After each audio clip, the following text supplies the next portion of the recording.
uncopyrighted chord, Andy. I'm pretty sure. Hello, I'm Joe, and this is a show I like to call What's Keeping Me Up at Night? And what's been keeping me up at night is the angel of music singing songs in my head.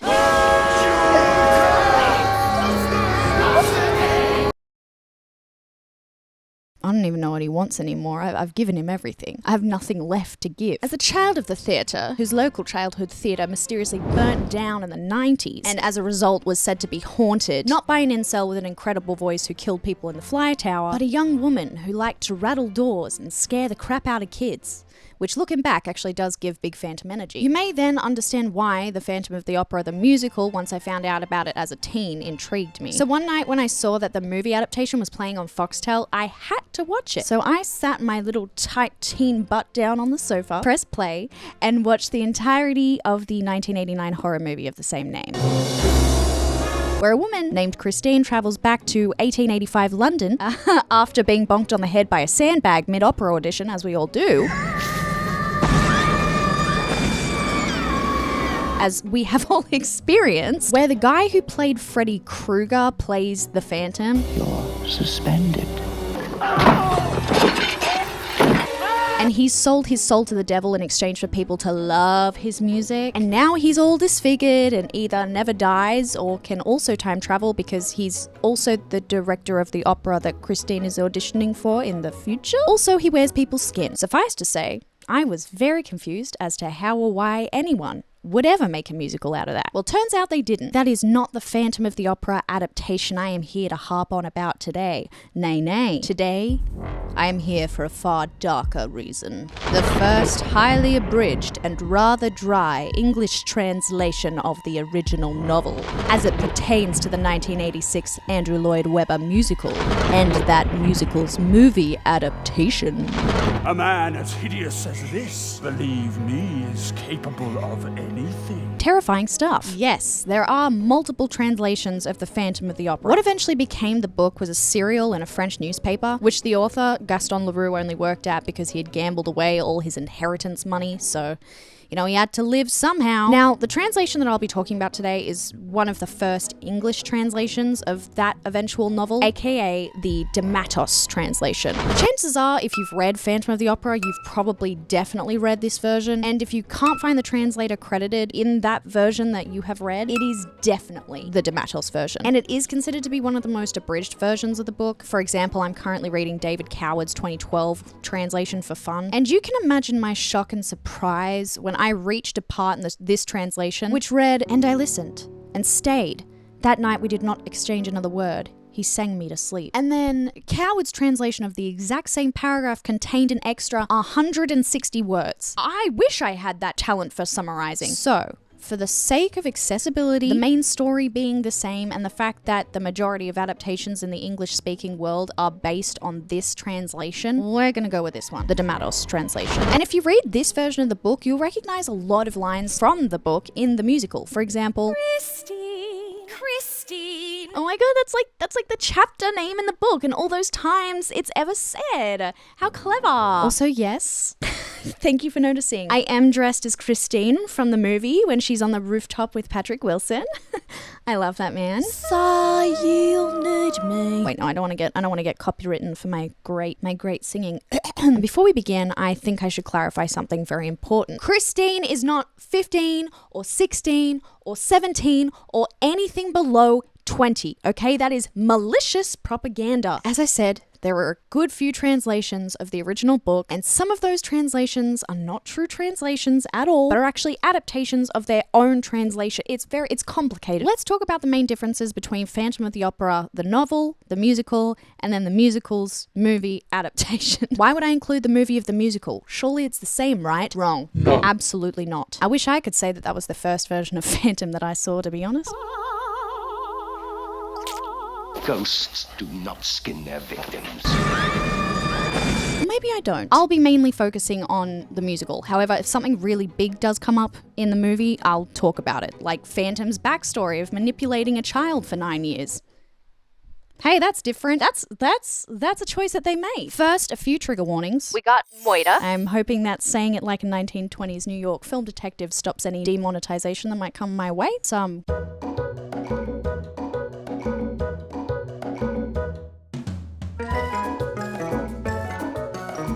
And finally, the most important trigger warning, 2004 film adaptation slander. And my personal opinion on Hadley Fraser's portrayal of Raoul in 25th anniversary recording. I know. I'm aware that he hadn't performed in the show prior to this. And yes, I'm aware that he only had 2 weeks in the venue to learn the blocking, etc., while performing Javert on the West End at the same time. Could I ever be that successful or talented? No. That's why I'm here. That's why I'm here in my bedroom right now. And not on the West End playing Javert and also doing Phantom of the Opera at the same time, okay? But that doesn't stop his version of Raoul giving me the most visceral ick I've felt in a while. Scarf. Rightio, let's get into it. The first major differences between all 3 stories is the timeline. As you can see, I have divvied up the narrative into like 7-ish canonical events that loosely are the same throughout all 3 adaptations. Otherwise, we'd be here all day if I went into every single difference. Trust me, I tried. And as you can see, there are some pretty distinct timeline differences in the book compared to the movie or musical. So for simplicity, we'll be going off the stage musical's timeline. And we'll refer back to this every now and then when it gets real confusing.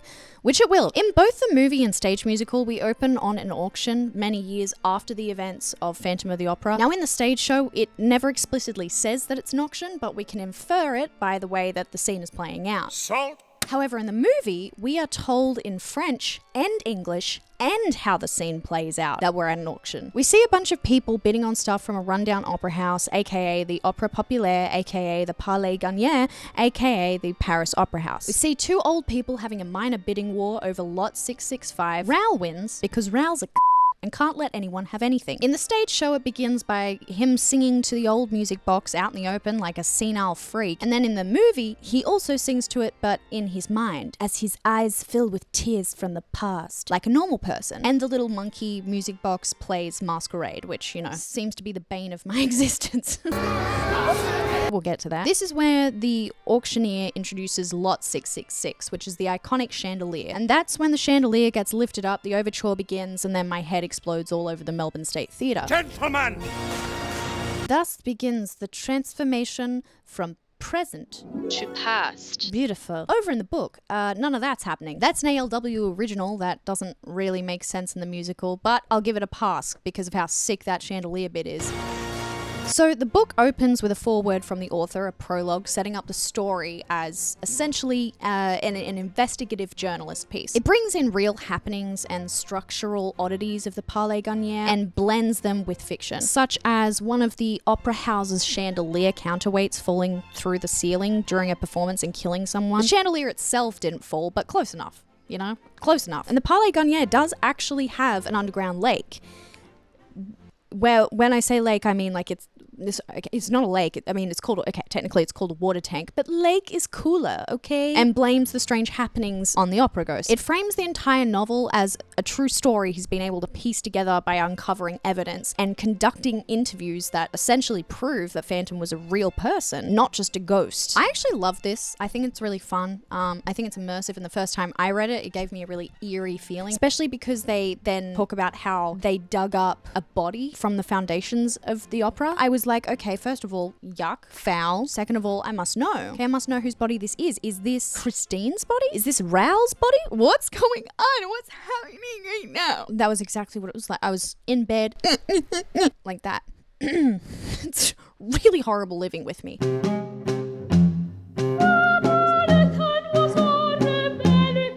Chapter 1 begins on the night of a gala being held in honor of the old managers leaving the opera. Sorelli, a dancer who's been with the opera for a while, is rehearsing a speech in her dressing room that she intends to give later that night, when a bunch of the younger dancers come in screaming and making a fuss about the opera ghost, which apparently appeared in front of them in a hallway that didn't have any kind of doors. Spooky wooky, how did he get there? He must be a ghost. They then all kind of crowd around and talk about said ghost for a bit, and how the chief scene shifter, Joseph Bouquet, who you might know as this guy from the movie and musical, he just loves hanging around.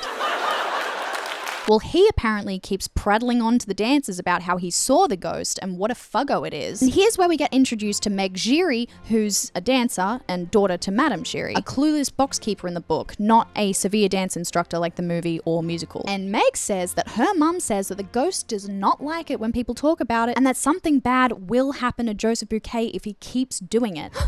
Did someone say foreshadowing? Well, they must have, because knock, knock, knock, here's Madame Giry to announce his death. Yeah, he's been found hanging under the stage. Uh-oh. In the movie and the stage show, we begin at a rehearsal for a show where Carlotta, the main performer of the opera, is shining through as one of my favorite characters. You were very good this time. When the new owners of the opera come through to be introduced to the cast and crew, Carlotta starts being a diva, and it's not long before the new owners are trying to appease her by asking her to show off her talents in the song, which gets interrupted by Phantom dropping a backdrop onto the stage. Luckily, no one was hurt. In the movie, when the owners come to watch the rehearsal, they bring the Viscount Raoul de Charny with them, rather than have Madame Giry mention him by name only like in the musical. With the Viscount de Charny as your patron. And in the movie, he is played by none other than Patrick Wilson. Love him. Who is being forced, I'm guessing by blackmail or threats to his family and loved ones, into wearing this f***ass wig. We have the same haircut.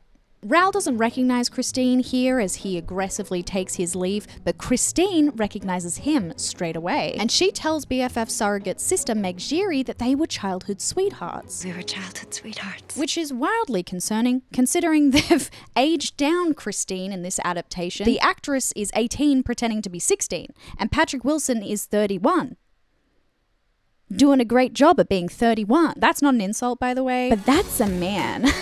That ain't no boy. The new owners watch more of the rehearsal while making terribly creepy remarks about Meg and Christine. We take particular pride in the excellence of our ballet, monsieur. I see why. Especially that little blonde angel. And that exceptional beauty. No relation, I trust. An orphan, you say? Actually, maybe I don't say. And we get some exposition of the movie Christine's backstory from Madame Giry as the rehearsals continue. So this is a good time to talk about Christine's backstory and the differences between all the adaptations here.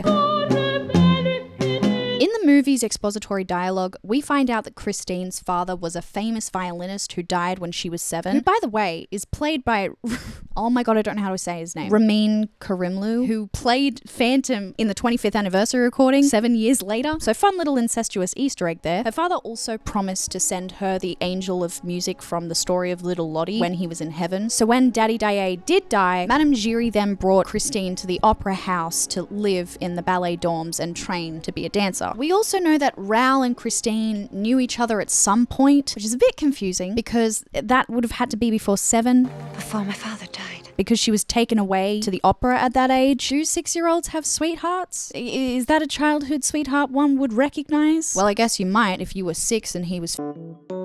I hate this movie. I love Patrick Wilson, but I hate this movie. In the stage musical, Christine's story is even more vague than that. All that's really known is that her famous violinist father died at some point and he promised to send her the angel of music when he died. And that Raoul and Christine met when he was 14 but haven't seen each other in the years since. I was just 14. Obviously, the book is far more specific.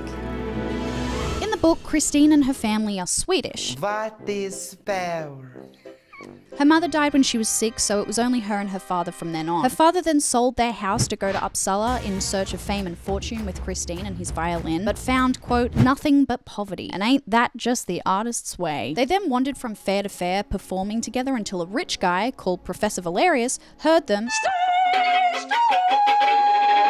and took them in. He thought that they were both immensely talented and wanted to provide Christine with a proper education and pay for her talent to be honed. The 1800s were crazy. Rich people were bored, so they were just like taking people in as pets, apparently. As the months and years wore on, Christine began to call Mrs. Valerius Mama Valerius because she becomes so much like a mother to her. One year, the Valerius couple take a holiday with their adopted stray humans to Perros-Guirec. I really hope that's how you say it. Perros-Guirec. And this is where Raoul and Christine meet for the first time. Little Raoul is forming habits habits that will last him a lifetime by following Christine and her father around town with his nanny. One day when they're on the beach, Christine's red scarf blows into the sea and Raoul runs in to fetch it. For the rest of the time in Peroscuric, they were inseparable. When Professor Valerius died, Mama Valerius continued to fund Christine and her father's lives until Christine's father died. It's made very clear that her father died while she was in her teens, not when she was like 7. Then, after he passed, it was just her and Mama Valerius. Christine is said to have lost her spark after her father's death and maintained her vocal talents, quote, just,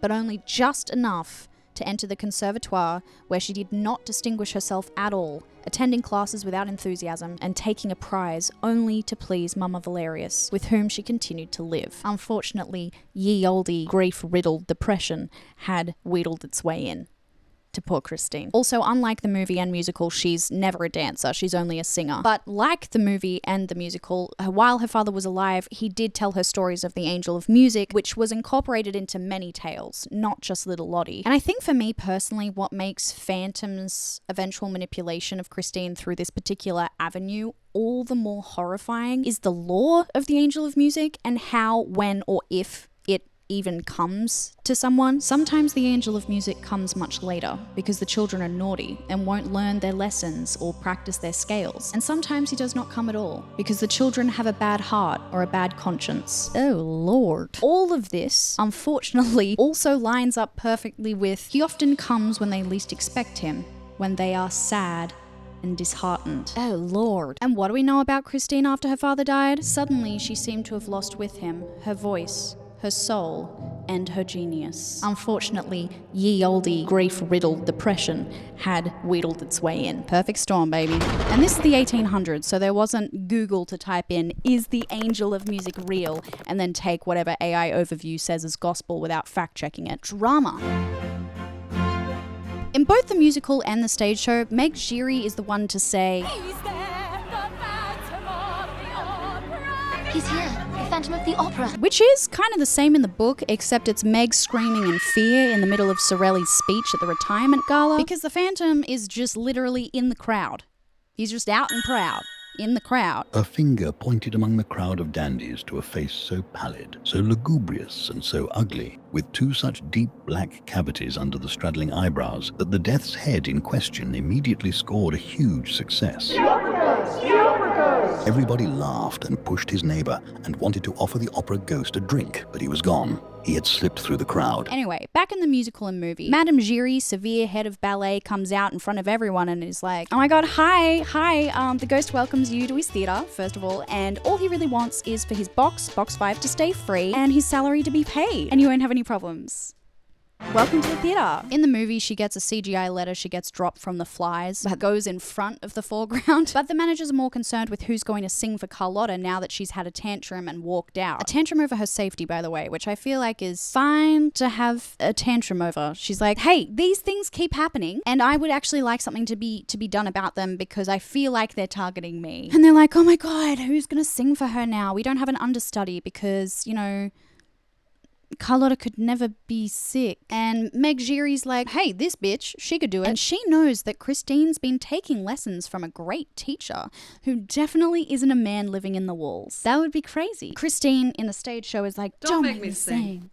Don't make me sing. And in the movie, she just like starts singing. Really, I could just play if you'd rather. Well, I don't have a choice. They're making me sing. And bada bing, bada boom, great success for Christine. She does in fact hit that high note.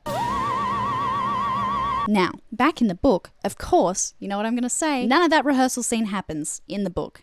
In the book, on the day of the retirement gala for the 2 managers, not just one, Carlotta just calls in sick because she can. She's not actually sick, she's just spoiled and likes attention. And it had nothing to do with Phantom either. And then in her absence, Christine is just seemingly randomly chosen by the old managers to sing in her place. But unbeknownst to us, Phantom's actually blackmailing one of the managers with his infidelity. So wasn't really all that random. Also in the book, Meg and Christine never really cross paths at all, let alone are BFFs. And Phantom isn't really a fan of hers either. Like, he doesn't really think she's particularly talented. Who kept dancing, hoping you would save her. And only really engages in helping her out when it benefits him, which, you know, I'll talk about it later. Give me the gun, Meg. In fact, in the book after Christine's banger performance, Meg says to Raoul, who of course is stalking Christine backstage afterwards, that it's impossible that Christine performed the way she did because, quote, 6 months ago she used to sing like a croak. Bit f***ing rude, but okay. And then Meg's like, get out of the way. I want to see the dead body that was just found under the stage, which was Joseph Bouquet. Remember Joseph Bouquet? Expiry date already done. Remember, Bouquet in the book is found under the stage and not in fact hung in front of a full house before Christine goes on stage, risking the shutdown of a performance that Phantom himself wanted and orchestrated. But this is theatre, right? The theatre doesn't have to make sense, right? Anyway, back in the stage show and the movie, after a fantastic performance of Think of Me, we follow the Viscount de Charny, Raoul, as he rushes backstage after recognizing his childhood sweetheart, whom he has not seen since said childhood. Now, in the 25th anniversary recording, he enters back into her life like this. Christine Dye, where is your red scarf? Which makes me go, oh no, she's gonna end up with this motherfucker. Yes, Hadley Fraser is talented, wonderful, has incredible vocals, and does not get lost in a cast that is way more experienced in performing this show than he is. But to me, it all feels really aggressive, and it's just not my thing. I know there are a lot of people online who says it's like raw and passionate, and he's like angry at Phantom for like with Christine, which he should be. He should be angry. Everyone should be angry in this situation. But like, There is no Phantom of the Opera. does he have to be that aggressive though? Raoul isn't a perfect character in any iteration of the musical by any means. But damn, they really do him dirty in the 25th anniversary recording. Because we're so close to the stage with the cameras, we can see everything, like this vile up and down he does before he leaves Christine. And because this venue was not made for theatre, they did have to have quite an open set, and the blocking around said stage's open set means that the chauvinistic qualities he displays when not listening to Christine say no to his dinner invitation, No, you must change. I must get my hat. is made 1,000 times worse by the blocking choice to have him jog up the stairs and silence her protests with his hand without even looking back at her. And yes, I've also heard the rumors that he was directed to play the role more in line with Raoul's character in the sequel musical Love Never Dies. Father, please come play with Gustav, enough! The answer's no. Doesn't he love me? And maybe they're right. Maybe Love Never Dies is actually canonically accurate. By comparison, Patrick Wilson's version in the film comes across as far less aggressive. The angel of music is very strict. Well, I shan't keep you up late. The angel of music is very strict. I shan't keep you up late. Almost to the point where I think he'd be placid and completely forgettable if he wasn't literally serving the best vocals of the movie's cast. Anyway, Raoul in the book is a crybaby bitch who consistently thinks that Christine is a hussy. So, you know, you take your good with your bad. He's 21 and described by his brother as effeminate and having the complexion of a girl's, but also a mustache. His mother died giving birth to him, and his father died when he was 12. My parents and I are honored to support all the arts. He was then essentially raised by his much older brother, Count Philippe, who's the head of the household's estate, his sisters, and an old aunt who was a widow of a Navy officer, which then inspired Raoul to train at the Naval Academy, complete a world voyage, and at the time of the book's events, he's on leave for a little over 6 months from the Navy before he goes on an Arctic expedition to search for survivors of another Arctic expedition who they have not heard from in 3 years. So I don't know if I'd be waiting an extra 6 months on that one, to be honest. Overall, he's very much a product of his time in history and his wealth. He's a whiny baby boy who I could not imagine anywhere close to the harsh conditions of the Arctic. And honestly, the way he talks about and to Christine does make me wonder if he and Phantom are just two sides of the same coin at times. It's all very dramatic. Okay? Everyone's dying of love. Okay, no one can live without Christine, apparently. Count Philippe is the one who initially takes Raoul to the opera weeks before our story begins. So rather than this night being his first night at the opera, like the movie and the musical, this is one of many opera visits where he stalked Christine while she performs and then proceeded to just hang around backstage and hope that she notices him. She also recognizes him weeks prior to this particular incident I'll get into, and I'll get into why she doesn't approach him a bit later. After Christine's banger performance in the book, she is so overtaken by what she's done on stage that she immediately faints and has to be carried off. So poor lovesick Raoul makes a beeline backstage to ask after her health. That's where in the movie and the show we have this reunion of childhood friends. Where is your red scarf? The Little Lottie song. Little Lottie, let her mind wander. Or the half-talking Little Lottie music, the song from the movie. You know what I'm saying? They cut a lot in the movie. Little Lottie, let her mind wander. And where Meg and Madame Giry are like, oh my gosh, your weird angel man teacher is so proud of you. You did so good. Now, I'm going to watch as this man locks you in your dressing room from outside and do nothing to stop it. Then Raoul gets stood up once the real alpha asserts his dominance and takes her through the mirror, which of course then leads to the slightly out of place rock banger that is the titular Phantom of the Opera song. My angel of music! That guitar riff is so goofy in the best way. Whereas in the book, Raoul manages to weasel his way into her dressing room with all the other worried people and the doctor. Then he, the apparent stranger, demands everyone else in the room leave to give her space. But not to worry, because he'll bite the bullet and stay with her and the doctor. So sweet of him. So selfless, so demure. You know what? I've actually never said that before. I'm never going to say that again. He reminds her of the scarf, much like in the stage show adaptation. But she laughs him off and says both he and the doctor should probably leave now because she's feeling a lot better all of a sudden. Nothing suspicious here. Now, Raoul is super hurt. She doesn't seem to remember him like he does, which does make sense in the scheme of the story since unlike the musical and the movie, Raoul actually came back to find her a few years after their initial time playing together in Perros as children. He ends up finding her and Mama Valerius at the Perros home. They just happened to be staying in again, and Daddy Daye was alive at that point. So Christine was nowhere near as depresso as she ended up being before Phantom came into her life. It made it all a lot worse. So they spend that evening together as teenagers, chatting on a garden bench. They were quite changed. Cautious as two diplomatists, and told each other things that had nothing to do with their budding sentiments. When they took leave of each other by the roadside, Raoul, pressing a kiss on Christine's trembling hand, said, Mademoiselle, I shall never forget you. And he went away regretting his words, for he knew that Christine could not be the wife of the Vicomte de Chagny. Oh, the drama of it all. I love two people from two different societal standings being torn apart by said society. Anyway, so Raoul leaves the dressing room like she asked and then waits outside until Christine's maid leaves, who he stops and asks if Christine is okay. The woman laughed and said that she was quite well, but that he must not disturb her for she wished to be left alone, and she passed on.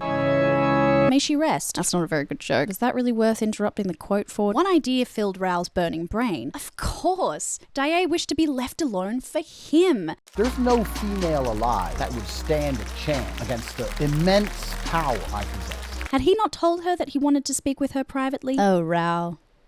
So pretty, but so dumb. He goes up to the dressing room door and hears a man's voice. Christine, you must love me. And Christine's voice, infinitely sad and trembling, as though accompanied by tears, replied, How can you talk like that when I sing only for you? Hot. The man's voice spoke again. Are you very tired? Oh, tonight I gave you my soul and I am dead. Christine replied. Your soul is a beautiful thing, child. Replied the grave man's voice. And I thank you. No emperor ever received so fair a gift. The angels wept tonight. So naturally, overtaken by jealousy, once Christine leaves the dressing room and the general area, Raoul flings open the door to confront the man he thinks is soiling his woman property that he's had dibs on since childhood, and no one's there. No one's in the dressing room. And he didn't see anyone leave. Ooh, what's going on? Okay, so let's quickly peek back over to the timeline. In the book, Christine doesn't get taken away by Phantom until the night of Carlotta's croaking performance. So from here until then, she still believes that Phantom is the literal angel of music. Whereas in the movie and musical, she gets that rude shock pretty early on. So to sum up the beginnings, because, you know, I harped on a bit, in the movie and the musical, we've got the rehearsal shtick, Christine singing, Raoul coming back into Christine's life, red scarf, and Phantom kidnapping Christine. Whereas in the book, it's just the performance at the gala, Raoul's reintroduction into Christine's life. There's no female alive. And him hearing a man's voice in her dressing room. Replied the grave man's voice. But it'll be way too confusing if I wait till later to talk about Phantom's Lair and how that all unfolds in the book. So now we get to talk about one of the worst or the best bits of the differences between the iterations depending on how you view it. Now we get to talk about Phantom's backstory and the Lair. Particularly with the Lair, I will spoil this for you now. The book is not half sex god, half fuggo taking Christine gently by the hand while his hypnotic voice brings her to the brink of climax, okay? It's more akin to someone twice or thrice your age you, roughly dragging you through pitch black passageways and then keeping you hostage for 2 weeks. So, I mean, it's kind of the same, different vibe going on. And unfortunately, Madame Giry. We're sitting back a bit, because we don't want to scare the people at home. Before we talk about the kidnapping, let's talk about the Phantom himself. Let's start with the musical first. Phantom is only known as the Phantom of the Opera, the Angel of Music, the Opera Ghost, him, or Daddy. And by daddy, I mean literal father, depending on what spirit Phantom is pretending to be that day to manipulate Christine. In the musical, he's half sexy, half fuggo, with an insane 2-octave range and perfect technique. He's also a frogger who lives under the Paris Opera House because society turned its back on him since birth for being fuggo number 1. And you know the rest. He manipulates Christine into caring for him through making her think he's the Angel of Music sent by her daddy from heaven. Madame Giry in the stage show is always helping out Phantom until the back end where she's like, oh, I didn't know it was going to go that far. We don't get any explicit details about how he came to the opera per se, which kind of lines up with the movie, but also not really at all, actually. Because in the stage show, we get exposition, but it's just that she saw a man at a fair who was, quote, deformed, and then he went missing from the fair and everyone thought he died and forgot about him. But she never can, for in this darkness, she has seen him again. Oh my god, what's happened? Why? What is going on? Why is my light from newer? My light has just blown and it's very new. Anyway, vague, but we can determine one thing from this. He was definitely a fully grown man by the time he came to the opera, especially if his captors were bragging that he had once built for the Shah of Persia a maze of mirrors. A kid probably ain't doing that. In the movie, Phantom's 3/4 sexy, 1/4 me earlier this year when I was in a cycle of disrupting my skin's moisture barrier around my eyes and lips, which unfortunately makes him completely unsympathetic in my opinion. And his actions just feel like he's a guy blaming other people for his issues instead of going to therapy or a dermatologist, rather than being motivated by intense, genuine, desperate longing and loneliness. And listen, there are so many reasons to hate this movie. It's not enough that they aged down Christine to a teen and put her in between a 31-year-old Patrick Wilson and a 35-year-old Gerard Butler, but Phantom has also been grooming her to believe that he is the Angel of Music that her father promised her since she was orphaned and came to live at the opera at 7 years old. When your mother brought me here to live, whenever I'd come down here alone to light a candle for my father, a voice from above, he was always there. It's already bad. How did you make it worse? Madame Giry in this movie is also 1,000 times worse than the stage show, one could argue. The backstory between her and Phantom is that as a teen she rocks up at a fair and sees a boy who turns out to be Phantom being used as an attraction in a cage. This is the greatest show. So he's a child, not a man. And after Madame Giry witnesses him murder one of his captors by strangulation with a rope, she helps him escape to the opera house where he wouldn't be found. And that's what he's known of the world ever since. Rightio. So you're telling me that Madame Giry in the movie brought Christine to the opera at 7 years old after her father passed, knew about Phantom, knew that he wasn't a ghost or an angel, and then let him talk to this child for 9 years. I think of her as a daughter also. You know all his secret passageways. Call the police. Tell the managers anything other than just watching Phantom lock Christine in her dressing room, knowing he's about to abduct her. This also raises other questions, such as, if movie Madame Giry was so close to Christine and her father, which she was, apparently because she was literally at his dying bedside, she definitely would have known about the whole Angel of Music thing. So, did Madame Giry feed the information to Phantom about Christine's father and then go along with it for 9 years? I know that it's implied that Phantom worked out the Angel of Music shtick while Christine was praying in the little opera chapel to her father. But Was the kid saying her entire backstory out loud in her prayers? What in the Ghislaine Maxwell is going on in this movie? I mean, even if she didn't do that, and Phantom spied on a 7-year-old Christine praying and then levied her prayers against her, Madame Giry had a lot of opportunities over the 9 years he was doing this to tell her the truth, instead of letting this child believe these lies. Like, she didn't even have to rat out Phantom. A child. You looked at that and you went, kids are crazy. Like, what? What? And the same goes for Meg. By the Meg definitely knows something. 100%. She goes looking for Phantom's passageways, offers to help Raoul find Phantom's lair. I'll come with you. Look, I'll go with you. No. And seems to be a little shocked that Christine thinks that, it's her father's spirit teaching her singing. Do you think the spirit of your father's coaching you? Who else, Meg? Yeah. That's a girl who knows her friend is being led astray. Also telling Christine not to be frightened as well in The Angel of Music. Come on. At least in the musical, they're all adults. Oh my god. Now, in the book, Phantom is full fuggo, okay? He is FFO, fully fuggoed out. Remember when Meg Giry was screaming in the book when she saw him? FFO. Erik is so FFO'd that when Raoul sees him in a graveyard without a mask early on in the book, Raoul passes out for hours and almost freezes to death. So, you want to send this guy on an Arctic rescue mission? I don't know. In the book, Phantom's name is Erik, which, if you didn't know that might come as a bit of a rude shock to you. However, that's not the name he was born with, and unfortunately we never find out what that was. He says that Erik's just a name that kind of found him. Erik is also described as having 2 long hairs coming out of his head, and he's got bony hands that apparently smell like death. However, that could be the chloroform, but I'll get there. All you really need to know is that Erik is terrifying looking in the novel, stinks, and while I read it, I pictured him as Filch with a skull for a head the whole time. Yum yum! He's a musical genius, scholar, architect, a composer, and an inventor too, monsieur. Etc., blah blah blah, just like in the musical and the movie. Now, Madame Giry in the book is just a simple box keeper who got the job after her daughter, Meg, was accepted into the opera ballet. That's it. I would say her biggest crime in the book is maybe lacking some critical thinking skills. You see, Madame Giry wholeheartedly believes in the ghost and throws herself into doing his bidding without question. Why? Well, because he left her a note in his box one day prophesizing that her daughter will marry royalty and become an empress, of course. Of course! And Madame Giry's reaction to this is just, if she is to become an empress in 1885, there is no time to lose. She must become a leader at once. So what does Phantom do? He gets her promoted to a line leader in the ballet via the previously mentioned blackmailing of the old managers. Who kept dancing? Bathing beauty. And she is the moment. Remember when I said Phantom isn't really a fan of hers either, and only really engages in helping her out when it benefits him, which, I'll talk about later. I'll talk about it later.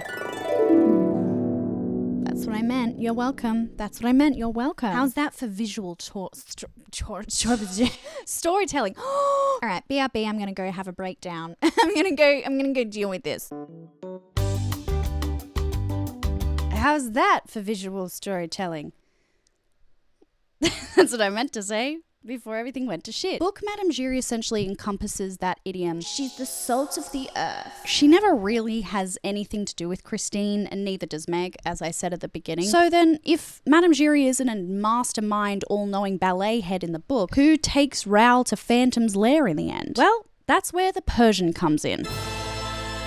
So, Phantom's backstory in the book is heavily intertwined with the Persian's backstory. Essentially, Erik, at a young age, runs away from home because his mother and father do not accept him. He ends up at a fair where he's used as an attraction called the Living Corpse. So, it's kind of like the movie, but not really, because instead of being caged and tortured as a child, Erik just learns from his fellow performers. I mean, maybe he was tortured and caged, but doesn't seem that way. He quickly becomes more than a living corpse. He becomes a prodigy, monsieur, scholar, architect, musician, a composer, and an inventor too, monsieur. Word of these talents spread all the way over to the Shah of Persia, who then brings him over to entertain the royal court with his various talents. And who is to bring him over to Persia? But a daroga, referred to in Leroux's novel as simply the Persian. Obviously, having a mysterious man from Persia to only be called the Persian is, as we know, in the 2020s, problematic. Okay, and so is the rest of Phantom's backstory that happens in Persia. But that's the context of where Leroux was in history writing the the novel at the time. Now, many people have since come up with names for this guy. The one I knew was Nadir from Susan Kay's Phantom, which, by all accounts, I've heard, is a wild book, one I have only skimmed. Nay, now I can say that I have in fact read this book. And good lord, it started here and just went...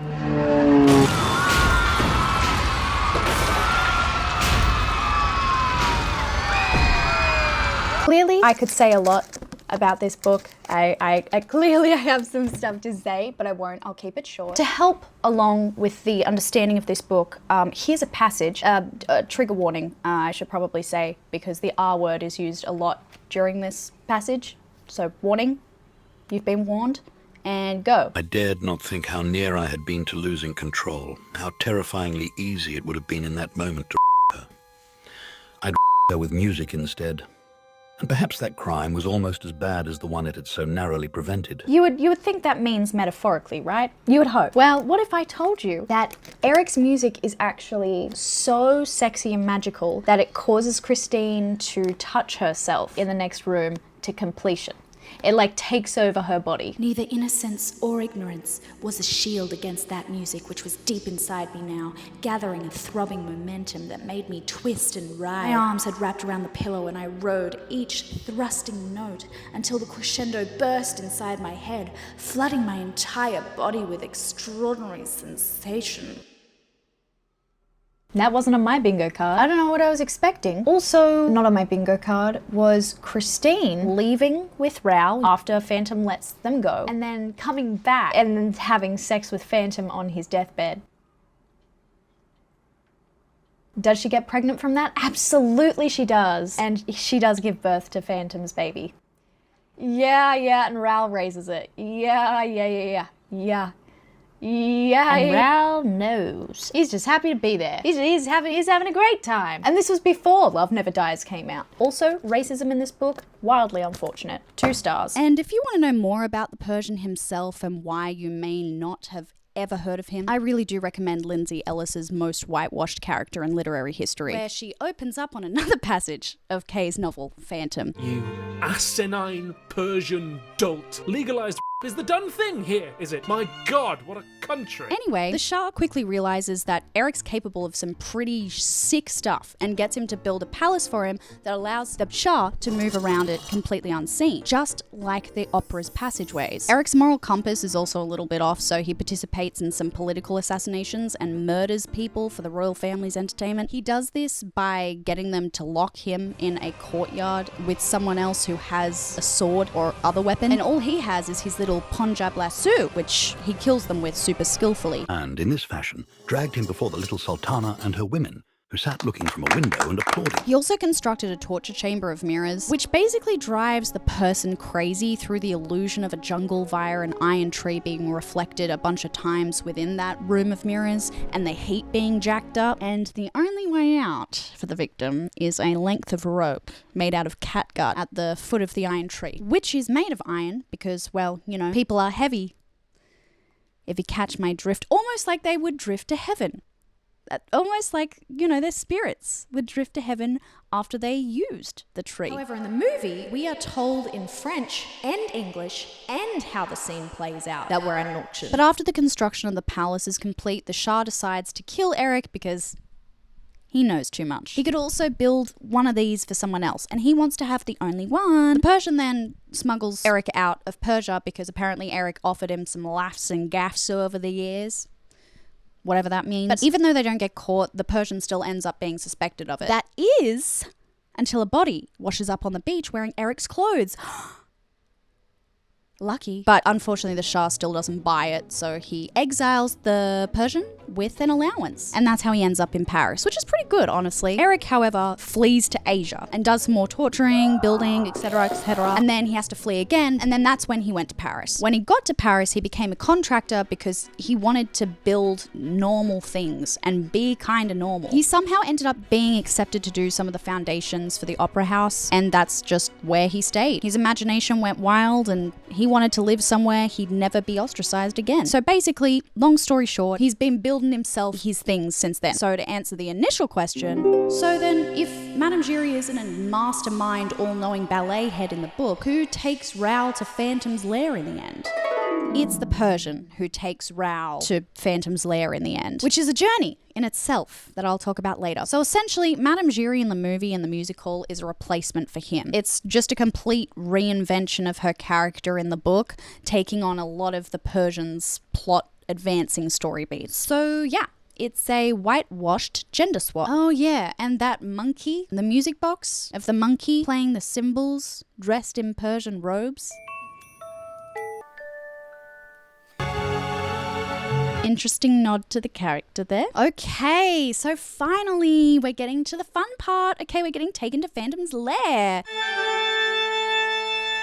In the movie and the musical, Phantom appears to Christine in her mirror after her first performance. They sing the titular Phantom of the Opera song as he leads her down to his sewer lake house. Ooh, so sexy. They disembark the love boat and Phantom sings Music of the Night, a song that when sang well would convince me to do anything this man asked. No matter the moral, legal or ethical quandaries the required task might raise, I would do it. You could convince me to do anything. But unfortunately, Gerard Butler's Phantom is not one of those people who convince me to do anything. Primarily because of the child thing, but also because the auto-tune is giving... However, I think that Patrick Wilson's Raoul could convince me to dip my toes into something a little off-kilter. Like, I don't think he'd have to work that hard to get me to do something like steal a tester product from Sephora. Something a little sexy like that, a little rebellious, a little, we have the same haircut. See, that's gonna cause a problem. Only one of us can have a ass wig, okay? Only one of us can have this ass haircut. Anyway, Phantom's singing, he's bringing her to the edge of without touching her, and then he shows her his life-size doll of her, his life-size sex doll of her, let's be so friggin' for real. After being shown this nightmare, she faints, as many women would. I know I would. And depending on who you're watching, he lays her down on the bed or leaves her on the floor. Now, in the book, everything that I'm about to tell you is being relayed to Raoul by Christine on the roof during that rooftop scene, which I'll get to the specifics of later on. Also, the timeline in the book is a little bit different, as I've said many a time. So Christine isn't taken after the first performance. She's actually taken after the Carlotta, Croak and Chandelier incident performance. Now, according to Christine, she rushes backstage after the chandelier fell, concerned for the voice because it said it would be in the audience watching her that night. She hears his voice and violin through the walls as usual, drawing her closer to the mirror. When all of a sudden, she's entered the mirror somehow and is now in a silent, dark passageway, unable to see a thing. She yells out in fear before a hand comes out of nowhere, grips her wrist and then her waist, then drags her along the pitch black corridor. When she finally sees Phantom's face, it's covered in like a full black mask. Naturally, she goes to scream again because what the f***? But he covers her mouth with his hand that, quote, smelt of death, and then she passes out. Unfortunately, I don't think that it was in fact death that the hand smelt like. But don't worry, don't panic, because if he doesn't cordial her then, he definitely cordials her later. She comes to while Erik is holding her in his lap, bathing her temples in a well in one of the cellars of the opera house. When she opens her eyes, she sees a white horse. OMG, it's Caesar! Remember when I said, so the stud groom comes in and says he wants to fire everyone in his stable because their sexiest, bestest white steed Caesar has gone missing. OMG, no. Found him. Huh? You don't remember when I said that? Because I haven't said that yet, because it's actually later in the video and not now, but I rearranged the script last minute because it wasn't really making sense and it was going on for way too long. Oh, I see. Well, what you need to know is that Phantom steals a horse from the stables and his name's Caesar. And now you know the opera has stables. He's the sexiest and bestest of horses as well, so only the best for Christine. No one can say that that's not romantic. Caesar the horse then carries her down further into the cellars of the opera with the Phantom holding her up on the horse because, you know what? I think she actually puts it best when she said, a curious feeling of peacefulness came over me and I thought I must be under the influence of some cordial. God, I miss the version where they just sing at each other. They reach the bank of the underground lake and take the iconic boat across said iconic lake. Then she finally recovers from the cordial and realizes she's in a drawing room underground, and it's covered in flowers. And in the midst of all the flowers stood the black shape of the man in the mask with his arms crossed, and he said, "Don't be afraid, Christine. You are in no danger." It was the voice. He tells her that she's not in any danger as long as she doesn't touch his mask. After she tries to touch his mask, he then gently forces her into an armchair and kneels before her. Naturally, she begins crying at the realization that he is not, in fact, an angel, but is a man. And at that, he says, "It is true, Christine. I'm not an angel, nor a genius, nor a ghost. I am Erik." Which, interestingly enough, in my other perusals of different translations of this book that come later, it seems to be a common understanding that this line is actually more accurately, "I am not an angel, nor a genie, nor a ghost. I am Erik," which makes more sense because he is a genius and he knows it. She continues describing the scene as, "He accuses himself, he curses himself, he implores my forgiveness, he confesses his cheat, he loves me, he lays at my feet an immense and tragic love, he has carried me off for love, he has imprisoned me with him underground for love. But he respects me, he crawls, he moans, he weeps." But then she stands up and she's like, "Hey, can I actually go home now, please? Please, I'm begging you." And he's like, "Yeah, sure," offers her her liberty, but then promptly enthralls her with his singing voice and lulls her to sleep. I personally like that he sang her to sleep rather than her fainting at being lunged at by his life-size sex doll of her. I'm sorry, but he was f***ing that thing. Like, let's be so for real. And he will continue to f*** that sex doll for the next 10 years, according to the original Love Never Dies West End opening. Anyway, well, that's for another time. Back in the musical, Phantom's bashing on his organ. But that doesn't wake her up. Nay, nay, the little music box does. I wish I could sleep that deeply.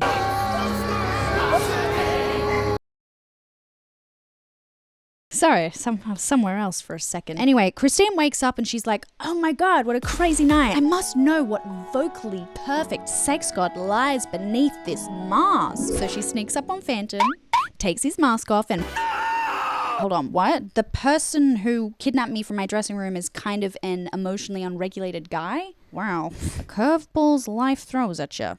Phantom then starts dragging himself all over the stage like a slug. I'll be honest, I love how pathetic he is in this scene. Why did I put that in the script? Christine eventually gives back his mask because, you know, she's terrified, and he turns back into a suave boy again, and he takes her back up to the opera. Now, back in the book, Christine ends up waking up in a room that doesn't have a door, but Erik's left her a note being like, "BRB, out to the shops. By the way, I promise I won't watch you sleep or shower or pee or whatever you want to do in this room, okay? Promise. And you can trust me. Promise." So when Erik gets back after some fighting and Christine being like, "You did just kidnap me, so I actually think it's very unfair that you won't take your mask off," Erik's like, "Well, that's not going to happen." So they sit down to a lunch that Erik has prepared for them, which is so cute and so nice and definitely undoes everything he's done to her. Everything. Yeah. And this is where he tells her his intentions to keep her hostage for 5 days so that the Stockholm Syndrome will normalize how weird he is, and hopefully she'll come visit him from time to time after he lets her go because she'll just be used to his weirdness. It'll just be normal, just normal old Erik. Normal old Erik. He says that he loves her, but he won't tell her again unless she allows him to, which is a promise he definitely does not keep. And outside that, the rest of their time together would just be spent on music. Cute, romantic love. Such a good plan. After lunch, he takes her on a tour of the Lair and says, "This is my bedroom, if you care to see it. It's rather curious." Which I won't lie, is how he spoke in my head at times. Turns out, he sleeps in a coffin under a canopy, so that is pretty curious. He also has an organ in his room and a bunch of sheet music, which is his infamous Don Juan Triumphant. But he refuses to play it for her because it's too good And she wouldn't be able to handle the feelings that come up. You wouldn't get it. So instead, they start singing a duet from another show together, and just like the other adaptations, she rips off his mask and oh, horror, horror, horror. So if all of this wasn't bad enough, the rest of the exchange sounds horrific. Erik tells her, like in the musical, that she can never leave because, quote, as long as you thought me handsome, you would have come back. I know you would have come back. But now that you know my hideousness, you would run away for good. So I shall keep you here. And then proceeds to take her hands in his, cute, and dig her nails into his face, drawing blood, tearing his skin, to prove to her that this is actually his face and not another mask. Then when he lets her go, he, quote, was dragging himself about on the floor, uttering terrible sobs. And then he crawled away like a snake, went into his room, closed the door, and left me alone to my reflections. Presently, I heard the sound of the organ. No, he's actually playing something from Don Juan Triumphant, and he's really good. Neither innocence or ignorance was a shield against that music which was deep inside me now. Even Christine is overtaken by how good it is and goes into the room voluntarily. So to appease him, and technically there is some truth in it, she says, Erik, show me your face without fear. I swear that you are the most unhappy and sublime of men, and if I ever again shiver when I look at you, it will be because I am thinking of the splendor of your genius.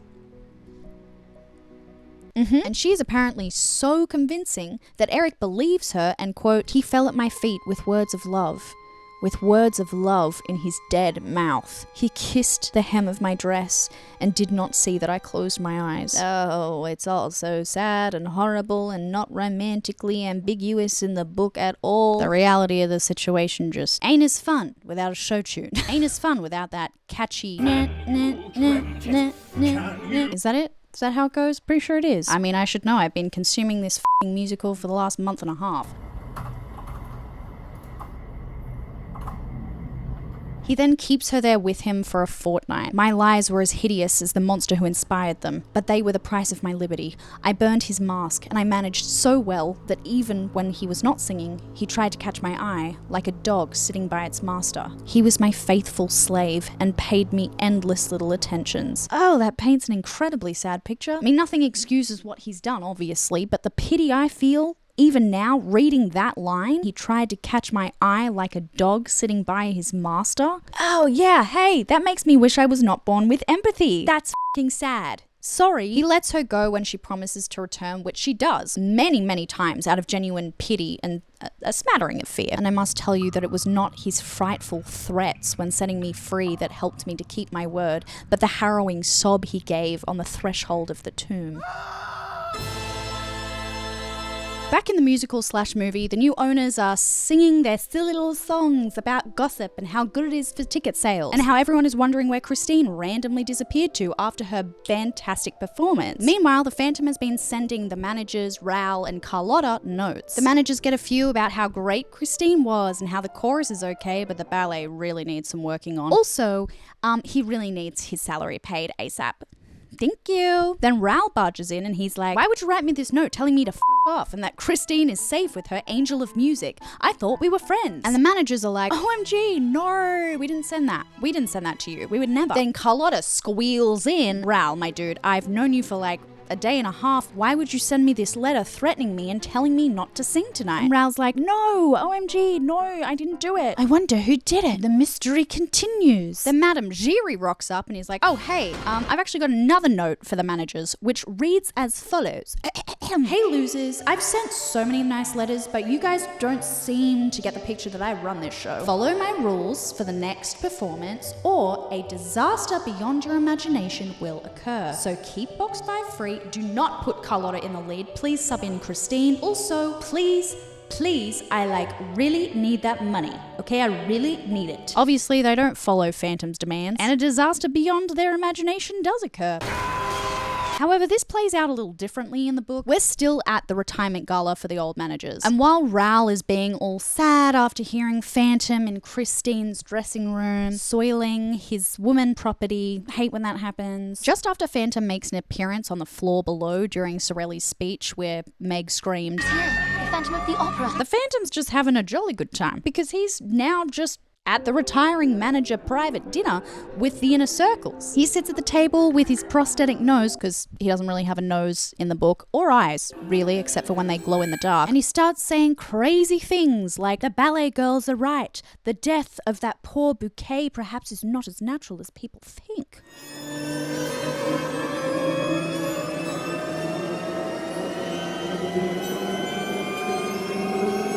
Oh no, not Bouquet. We didn't know he died. Oh, how horrible. Ooh. Finally, after realizing that this guy might be the opera ghost, they take the new managers back to the office to give them a rundown about said ghost. They say, yeah, so there is a ghost here. So you should change the locks. That'll help. They then show them all the rules Phantom has set out for them, which are 1. Pay me a monster salary. 2. Box 5 must be kept empty for each performance for my viewing of said performance. The new managers think this is all a joke and are like, you guys are so hilarious. What a silly fun joke to overcommit to. But if someone did really try to extort us like that, we'd call the police because we're not dumbasses. The first week passes generally without incident until they get the first letter, which I shall hence paraphrase. Dear Mr. Manager, I know you must be busy deciding who to fire. I did notice that you didn't fire Carlotta, Sorelli, or Meg Shiri. Odd choices, but that's on you. However you want to run your business. In my opinion, personally, I think you should bump up Christine to a principal singer, but I guess your jealousy and unwillingness to think outside the box blinds you to her supreme talent. That's fine. That's so fine. Please stop selling my f***ing box for performances. You've done this a few times now, and the old managers told me that you were told by them about me. I don't understand why you would purposefully piss me off when you've been warned. If you wish to live in peace, you must not begin by taking away my private box.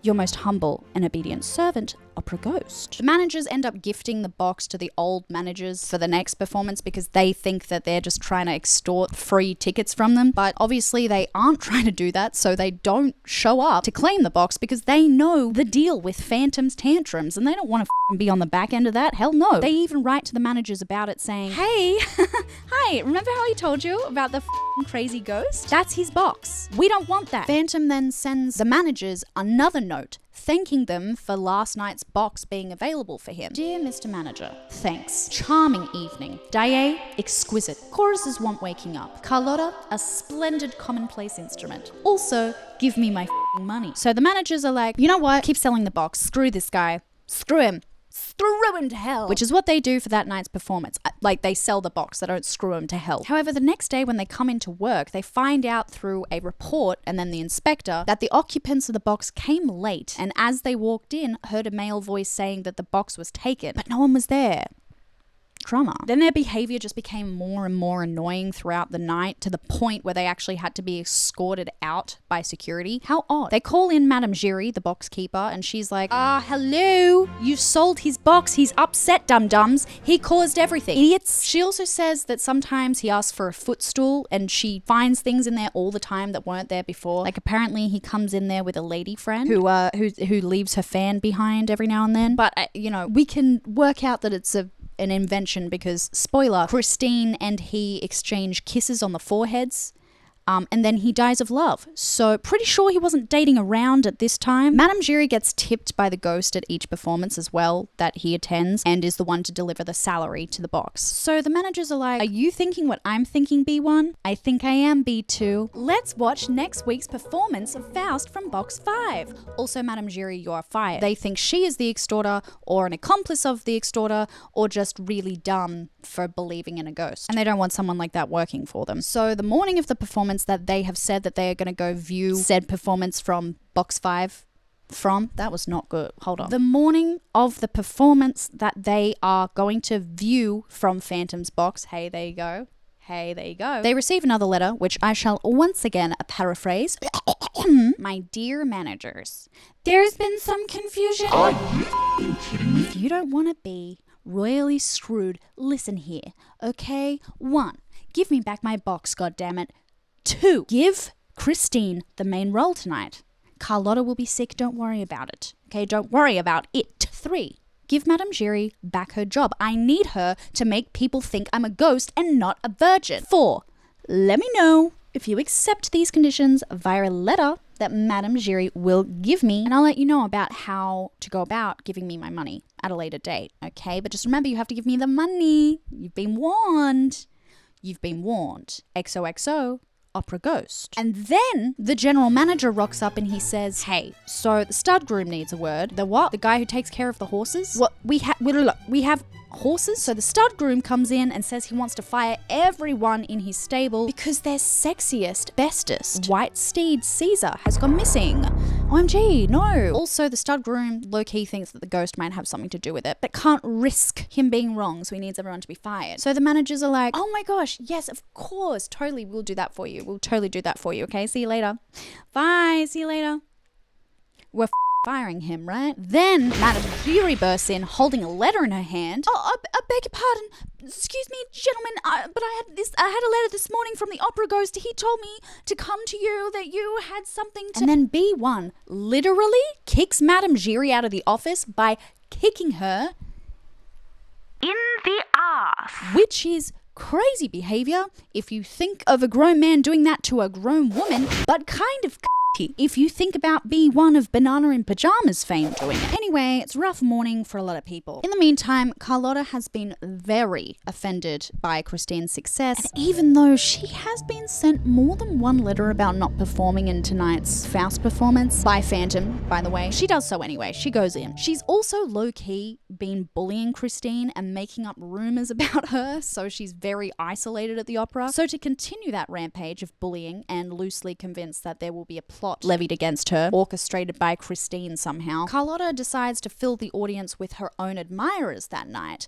Everyone who loves her will be there. I wonder how that's gonna go. Back in the musical and the movie, the managers also flout Phantom's demands. Raoul sits in box 5, Carlotta does in fact go on, and mid-performance, Phantom has a tantrum. Did I not instruct that box 5 was to be kept empty? Carlotta calls Christine a toad mid-tantrum, and Phantom says, nah, you are. Perhaps it is you who are the toad. And then of course, they continue on, just like a magically amplified voice didn't scream at them mid-show. Carlotta then croaks like the toad she is. So of course, they have to sub in Christine. Oh my gosh, how crazy. So while Christine's getting changed for the role, the managers push the ballet part of the opera forward to fill the gap, and Phantom hangs Joseph Bouquet in front of the live studio audience mid-dance number for no reason other than just to scare people into not talking about it, even though that most definitely would get in the way of Christine's performance that he orchestrated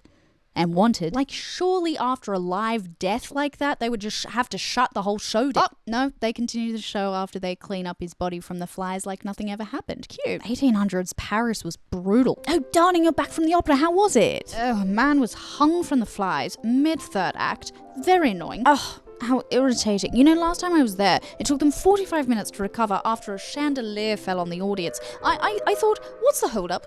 Only one person died. I'm not paying an obscene opera subscription for it to take that long. And then, of course, upon witnessing Raoul and Christine sing All I Ask of You on the rooftop, Phantom also makes the chandelier fall as Christine takes her bow. End Act 1. The movie is the same, except the chandelier doesn't drop, and we get to hear Gerard Butler shred his vocal cords. You will Oof. Back in the book, Carlotta is now singing on stage instead of Christine. His box is filled by the managers themselves, and Raoul is literally blubbering at the sight of Christine and her tiny role for reasons I shall get to later. A Phantom tantrum seems to be in order. He makes Carlotta croak, and then from behind them, in box 5, the managers hear Phantom's voice saying, she is singing tonight to bring the chandelier down. Oh, but I can. A man as hideous as this, believe me, is capable of anything. And then the chandelier comes crashing down onto the audience. Luckily, only one person is killed, but that person happened to be Madame Giry's replacement, who had been invited to sit in the audience before her first day on the job. It was the first time she'd ever been to the opera.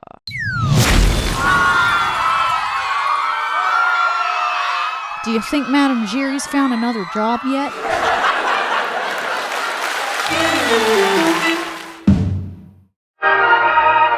Andrew Lloyd Webber's The Phantom of the Opera. Now this is where, in the book, Erik takes Christine down to his lair for the first time, rather than after the first performance like in the movie and musical. My light went out again. I'm gonna have an aneurysm. So the last time we spoke about the musical, I mentioned the rooftop scene. This is where All I Ask of You is sang. And it's also what I'm dressed as. Yeah, me and Patrick Wilson have matching f***ass bobs. This scene is basically Phantom listening in on what a two-way consenting relationship looks like, and he is not happy about it. You will hear how the poor man gives himself vocal notes for you, Christine? Raoul gaslights her a little bit more here. There is no phantom of the opera. There is no phantom of the opera. There is no phantom of the opera. There is no phantom of the opera. Until he's like, shh. I'm here. Nothing bad will happen. Trust. And Christine's like, okay, I trust. Not like trusting got me into this situation in the first place, but I trust blindly. This scene is also to show Christine and Raoul asking each other for love, which starkly contrasts Phantom being a nice guy thinking he's owed something after voluntarily training her to sing. I gave you my music, made your song take wing. How you've repaid me, denied me, and betrayed me. That loser was bound to love you when he heard you sing. You will curse the day you did not do all that the Phantom asked of you. Bam, stage show chandelier drop. Bam, Gerard Butler getting vocal notes. You will come. In the book, however, this scene comes much later. It's about 1 or 2 weeks after the Masquerade Ball. Raoul and Christine are pretending to be engaged. Unlike the movie and the musical where they actually are engaged, they're pretending. And that's because Raoul leaves in a week or so to the Arctic expedition that I told you about in the beginning. It's been moved up, which is good because those people need saving. They haven't been heard from in 3 years. I don't know if there's going to be very many survivors. So at this point, Christine is finally telling Raoul about Phantom, which, if you need a horrible refresher, by the way, I promise I won't watch you sleep or shower or pee. This is my bedroom, if you care to see it. It's rather curious.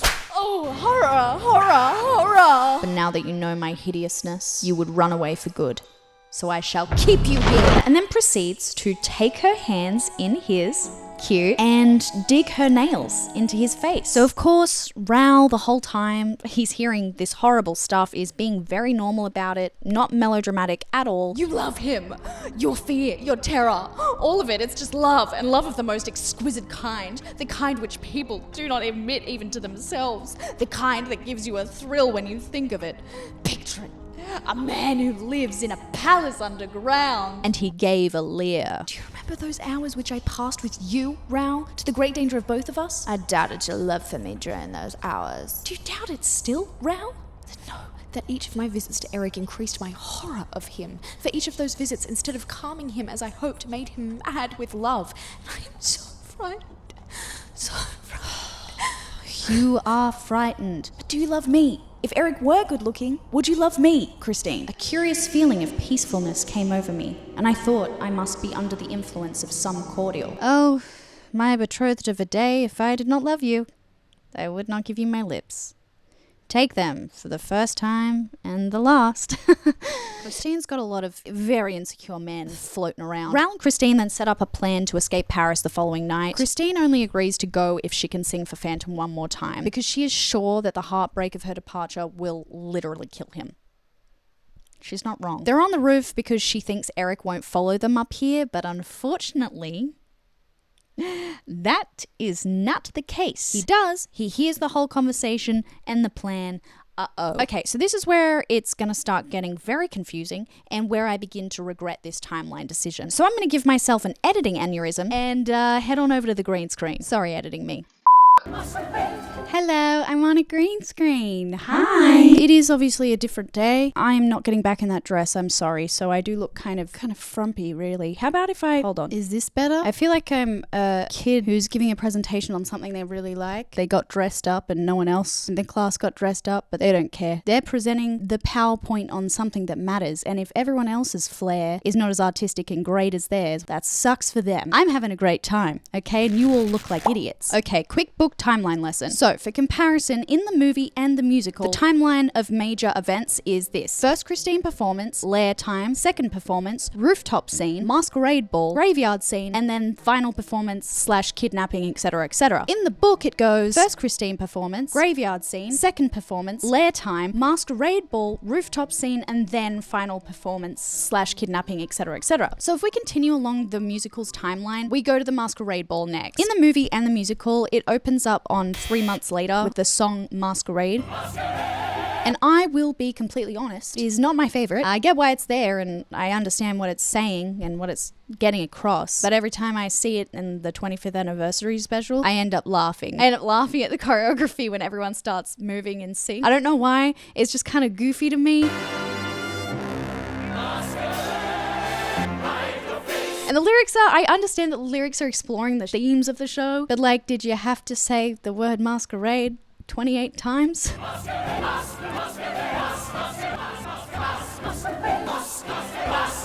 Anyway, Christine and Raoul are engaged for realsies in the movie and the musical, whereas they're pretending in the book. And she keeps the ring around her neck because, you know, guy who lives in the basement who's kind of obsessed with her. She's like, oh, maybe I shouldn't. One day you'll understand. There is really a man in the basement, and I just don't want to upset him because men are scary.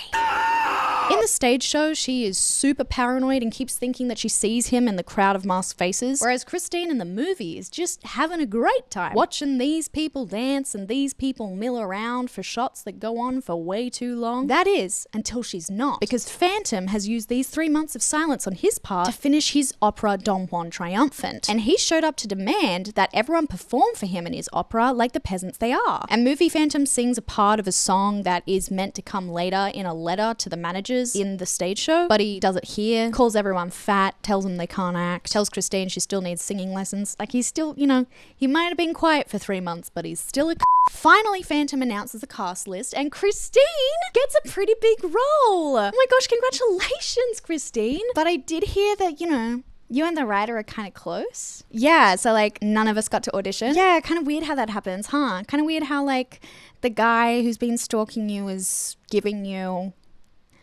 a role in his opera and didn't let anyone else audition. Like, that's just crazy. I'm not saying you didn't. I'm not saying like I'm not saying anything. I'm just saying like just an observation. But congratulations, Christine. Congratulations. Now, quick performance praise for Gerard Butler here, because this did kind of bang. This silence and look, like vulnerable look between Phantom and Christine.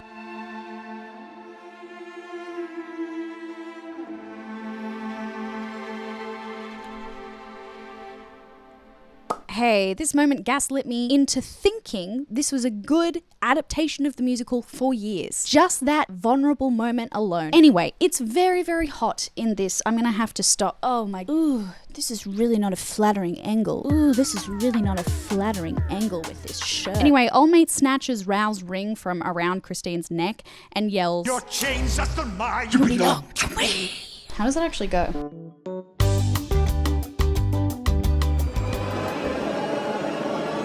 I just realized they f***ing changed it. Hold on, in the musical, Hey, can I say what I meant? In the stage show, he goes, "You will sing for me." Wait, what? The original soundtrack. Michael Crawford's got such a hot voice. "You will sing for me." Okay, that's drama. Let me get this straight. In the musical, where she's, you know, above 20, the lyric is, "Your chains are still mine, you will sing for me." But then in the movie musical, where she's 16 and everyone else is 58. An orphan, you say? The lyric is, "You belong to me." Maybe the movie was going for a very heavy-handed, like, you don't like this guy, right? You don't want to end up with this guy. No, I don't want to ending up with either of them. But like, whoa, anyway, it's already bad. Like, you're already, an older man is already manipulating a younger woman into thinking he's someone that he's not. I don't know, did we have to make her a teen? Did we have to? I'm sorry. Anyway, in the movie, he Wicked Witches of the West out of there. But there's a bit of a technical difficulty and Raoul gets through as well. He tries to fight Phantom in his room of mirrors, which is a fun little nod to the torture chamber from the book. Cute, love, moments. And then Madame Giry comes in to save him in a very odd way. It's very intense, and then it's... Okay, why did it have to be so awkward? And then Madame Giry tells movie Raoul about Phantom and like the whole, you know, I found him when I was a child. She does that in her room. In the musical, the stage goes dark and Madame Giry does her version of Phantom's backstory. Now, I have tried to script this part many ways because of how out of order the book is compared to the musical. So this little bit is gonna be a mess. All you need to know is that we are here in the timeline book-wise, okay? Yay! We're at the Masquerade Ball, but we're here, not here. We're here. So Raoul and Christine meet up at the Masquerade Ball initially so that Christine can finally explain herself, like what the hell is going on with her. Raoul, unfortunately though, recognizes Erik's face because, you know, he's gallivanting around the Masquerade Ball with his face just like out, right? His naked FFO'd face out, and he's got a red cape, and on the red cape, in gold letters, it says, I am Red Death, stalking abroad. Do not touch me, or something like that. Someone obviously tries to touch him, so he like squeezes him real hard, and then they run away in fear. He's very dramatic in the book. I mean, he's dramatic in the musical. Like I would say very quite, really. That's a characteristic of Erik. He likes the color red, he likes the color black, and he is melodramatic in every facet of his life. But Raoul recognizes his face from the graveyard, which is a scene that rather than being at the back end of the book like it is in the musical, it's actually like the second major plot point in the book. Hopefully I can work it out in the edit to make it make sense, but I'll get to it in a second. So at the masked ball, Raoul goes to confront Erik, but Christine stops him, pushing him into a private box and saying, in the name of love, Raoul, you shall not pass. Then they fight very dramatically, where Raoul calls her an opera wench, which is just lovely. No, you have driven me mad. When I think I had only one object in life, to give my name to an opera wench. Raoul, how can you? I shall die of shame. No, dear, live. And goodbye. Goodbye, Raoul. You must let me come and applaud you from time to time. I shall never sing again, Raoul. Really? So he's taking you off the stage? I congratulate you. But we shall meet in the bois one of these evenings. No, not in the bois, nor anywhere, Raoul. You shall never see me again. May I ask at least to what darkness you are returning? For what hell you are leaving, mysterious lady? Or for what paradise? I came to tell you, dear, but I can't tell you now. You would not believe me. You have lost faith in me. Raoul, it is finished. Blah, blah, blah, blah, blah, blah. Christine says, maybe I'll tell you one day. But that day can't be today. And then she leaves pretty upset at being called an opera wench. And then Raoul, being Raoul, of course, sneaks into her dressing room and hides. Very normal, rational behavior for a 21-year-old. She eventually comes in, and I think that this passage really sums up Raoul in a pretty fantastic way. Christine entered, took off her mask with a wary movement, and flung it on the table. She sighed and let her pretty head fall into her two hands. What was she thinking of? Of Raoul? No. For Raoul heard her murmur, poor Erik. At first, he thought he must be mistaken. To begin with, he was persuaded that if anyone was to be pitied, it was he, Raoul. It would have been quite natural if she had said poor Raoul after what had happened between them. But shaking her head, she repeated, poor Erik. What had this Erik to do with Christine's sighs? And why was she pitying Erik when Raoul was so unhappy? God, she's really in between a rock and a hard place. Does she go with Phantom, the guy who's like awful, or does she go with Raoul, the guy who's not awful, but God, he's insufferable? And from Raoul's hiding place, he hears a voice from the walls singing, and Christine says, here I am, Erik. I am ready, but you are late. And then she seems to disappear before his eyes. That night, Erik gives her a gold ring, but obviously Raoul doesn't know anything about Erik yet. I mean, that doesn't really make it better or worse, but he doesn't know. So he basically rocks up to Christine's place. She's chatting to Mama Valerius, and he's like, what's that? What's that on your finger? What's that? I know what you're talking about. What's that? What's that? Right, yeah, that, yeah. What's that?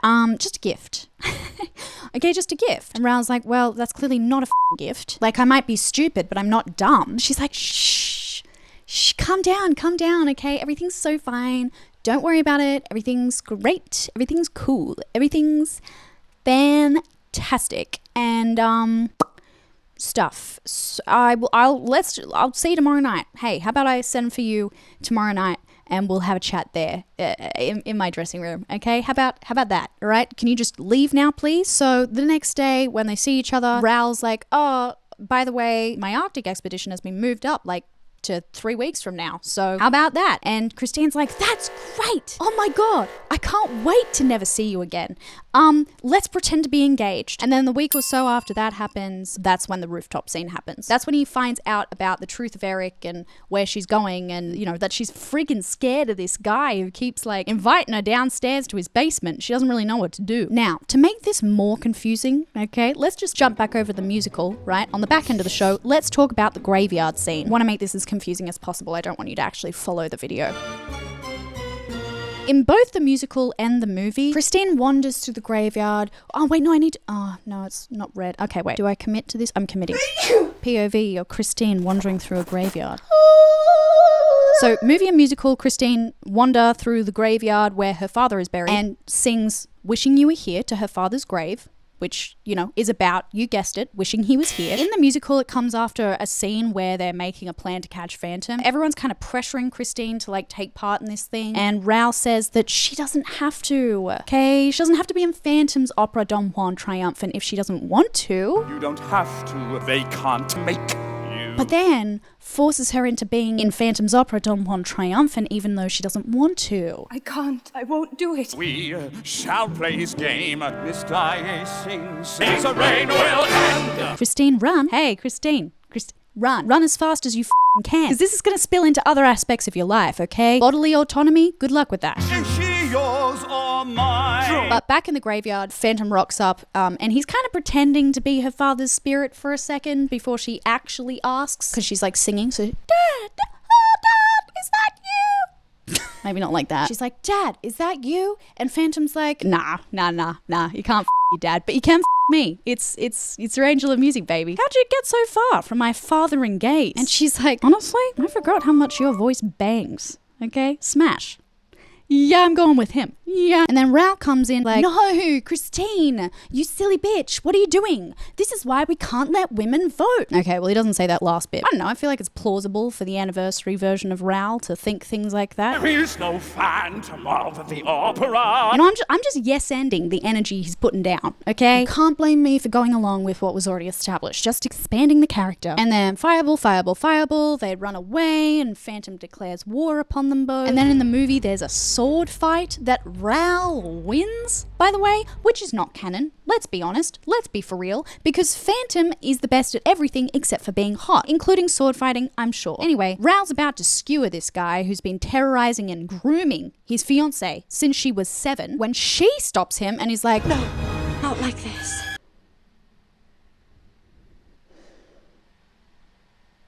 Okay, well, you know that you're probably gonna have to perform in his opera, right? Like, I don't want to hear any complaint now. I don't want to hear, don't make me do this. And then blah, blah, blah, let it be war upon you both. Okay, slay. And he also does this. Oh my God, that's why I was wearing this.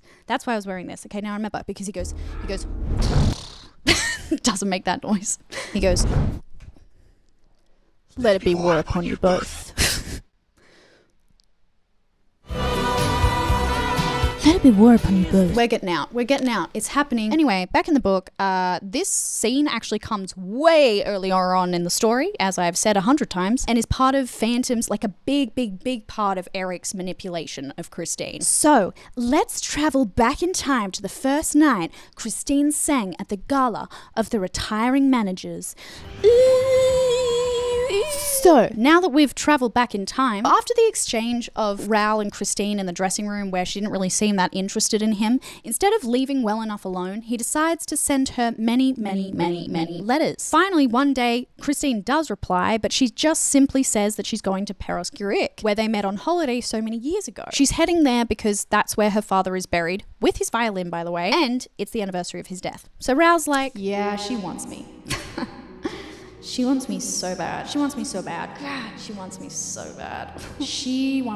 Yeah, I'm gonna follow her there. And then follows her there. What Raoul doesn't know is that the reason that Christine has invited him without inviting him is that Erik is deeply jealous of Raoul. And when she told him about Raoul when he was in the audience like weeks before her big debut, Erik responded by going completely radio silent on Christine for 24 hours and then threatened to cut her off next time they spoke. If you must bestow your heart on earth, there's nothing for me, your angel of music, to do but to go back to heaven. And she obviously doesn't want to do that. She thinks he's a gift from her father. She'll cut off Raoul for that, okay? I'd cut off Raoul for that. Sorry. Remember when I said this is one of many opera visits where he's stalked Christine while she performs and then proceeded to just hang around backstage and hope that she notices him. She also recognizes him weeks prior to this particular incident I'll get into, and I'll get into why she doesn't approach him a bit later. But after weeks of Christine ignoring Raoul while he was slinking around backstage hoping she'd notice him, Phantom was like, hey, if you didn't love him, actually, you wouldn't ignore him. You'd treat him like everyone else. It's pretty suspicious if you ask me. So Christine says, okay, fine. I'm gonna go to Paris tomorrow because it's my dad's anniversary, and I'll just tell Raoul that that's where I'm gonna be, and he'll stalk me there. Watch. So Phantom replies, fine, do whatever you want, but just remember that I'm always with you, and I'll be there too. My father and gaze will be upon you. And if you stay faithful to me, your boyfriend, your angel of music, I will play you the resurrection of Lazarus on the stroke of midnight, on your father's tomb, and on your father's violin that he was buried with. No, I think he just uses another violin. So back with Raoul, he reaches an inn called the Setting Sun and inexplicably finds her there waiting for him already. And this is how their first real alone exchange goes. So you have come. I felt that I should find you here when I came back from mass. Someone told me so at the church. Who? My poor father who is dead.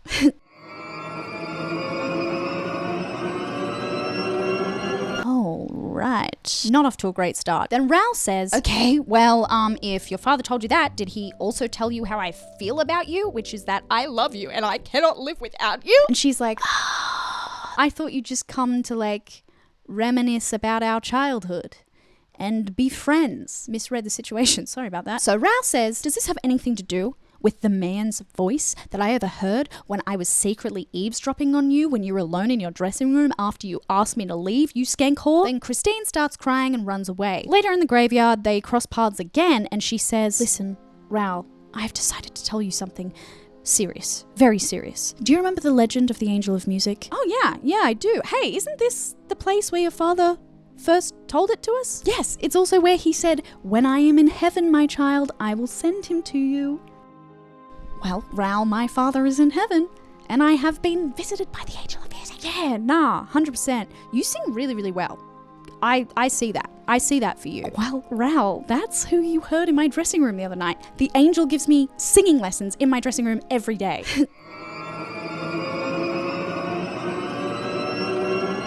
Oh, babe, I think someone's with you, like, real bad. Naturally, at the idea of that, Christine starts crying and runs away. Later that night, he follows her to the graveyard again without her knowledge because he's pretty sure something weird's going on here. He watches as Christine on her father's grave suddenly flings her arms up to the sky like this.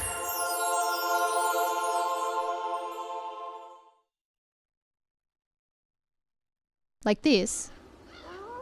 Masquerade! And violin music emerges from nowhere. And Raoul recognizes it as the resurrection of Lazarus that Daddy Daye used to play on his violin that, like, no one else knows. What's going on? And what else do we know about poor dead Daddy Daye? Yeah, he was buried with his violin.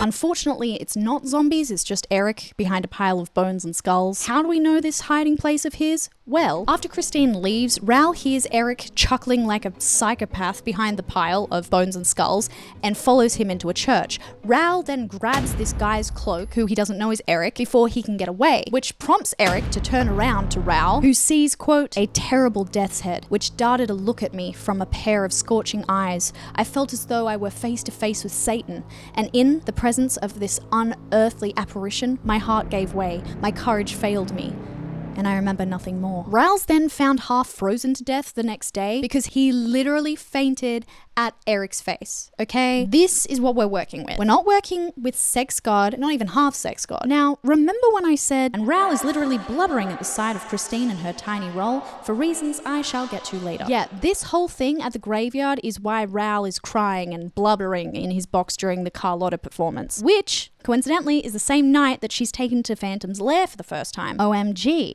what's gonna happen next. Got it? No? That was really horribly confusing. Sorry about that. Back to this normal, back to not being on the green screen.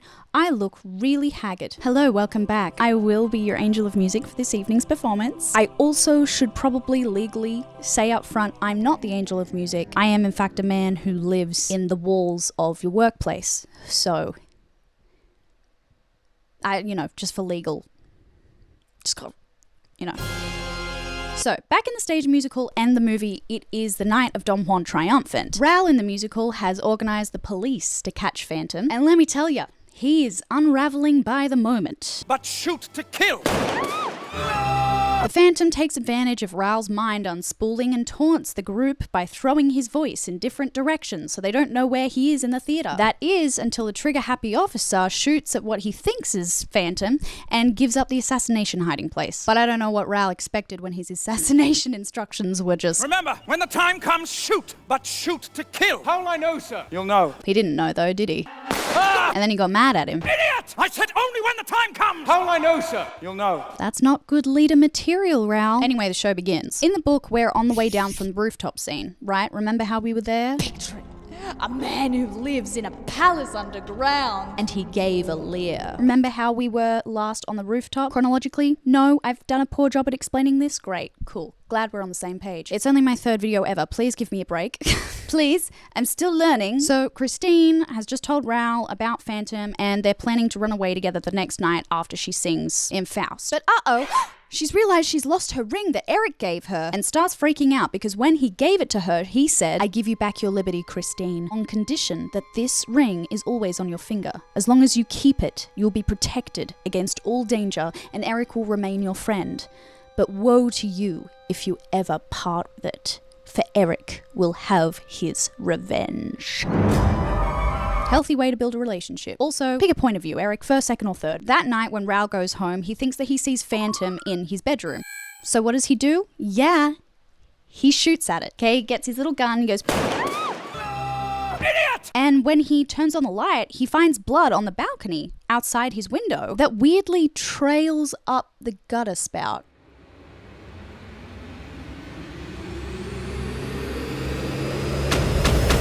Was it a cat or was it a guy who's good at everything, probably including parkour? I guess we'll never know. The next day, a gossip column is published that reads, Dearest reader, the latest news in the Faubourg is that there is a promise of marriage between Mademoiselle Christine Daae, the opera singer, and Monsieur le Vicomte Raoul de Charny. If the gossips are to be credited, Count Philippe has sworn that, for the first time on record, the Charnys shall not keep their promise. But, as love is all-powerful at the opera as, and even more than, elsewhere, this author must wonder how Count Philippe intends to prevent the Viscount, his brother, from leading the new Margarita to the altar. The two brothers are said to adore each other, but the Count is curiously mistaken if he imagines that brotherly love will triumph over love pure and simple. Oh my god, who's Mrs. Whistledown? I reckon she's the woman who... I'm not going to continue with that bit. I think Raoul's brother, Philippe, is like, well, obviously you can't marry her. We live in a society, dumbass. We're nobility, and she's an opera wench. Didn't you hear yourself? In fact, I'm going to make sure that you don't marry her. So Raoul says, I've taken the feedback on, and you. Okay? I love her. And then prepares everything for their escape after the show that evening. Now, back in the musical, they're performing Don Juan Triumphant, and initially I did have a whole thing about what Don Juan actually is, so I'm just gonna, oh my god, you just saw my foot. I'm just gonna quickly explain it without the script. So if this takes more than 3 minutes, I will be moving on. 3 minutes, go. Did that help? Probably not. Okay, so we're in Don Juan Triumphant. From what we see, Don Juan is played by the opera's leading tenor, who Phantom told to lose weight in that song/letter. We see him and his servant make plans for Don Juan's seduction of Christine's character. His servant already met Christine's character dressed as Don Juan and has invited her to dinner, but Juan is going to be the one to have dinner with her instead, dressed as his servant. And then, near the end of the dinner, when she's had just enough wine to, quote, mellow her modesty, which is just horrid. His servant, dressed as him, will loudly announce his arrival home, and Don Juan, dressed as his servant, will suggest him and Christine hide in the bedroom and hopefully they'll get down and dirty. Why is this the plan they're going with?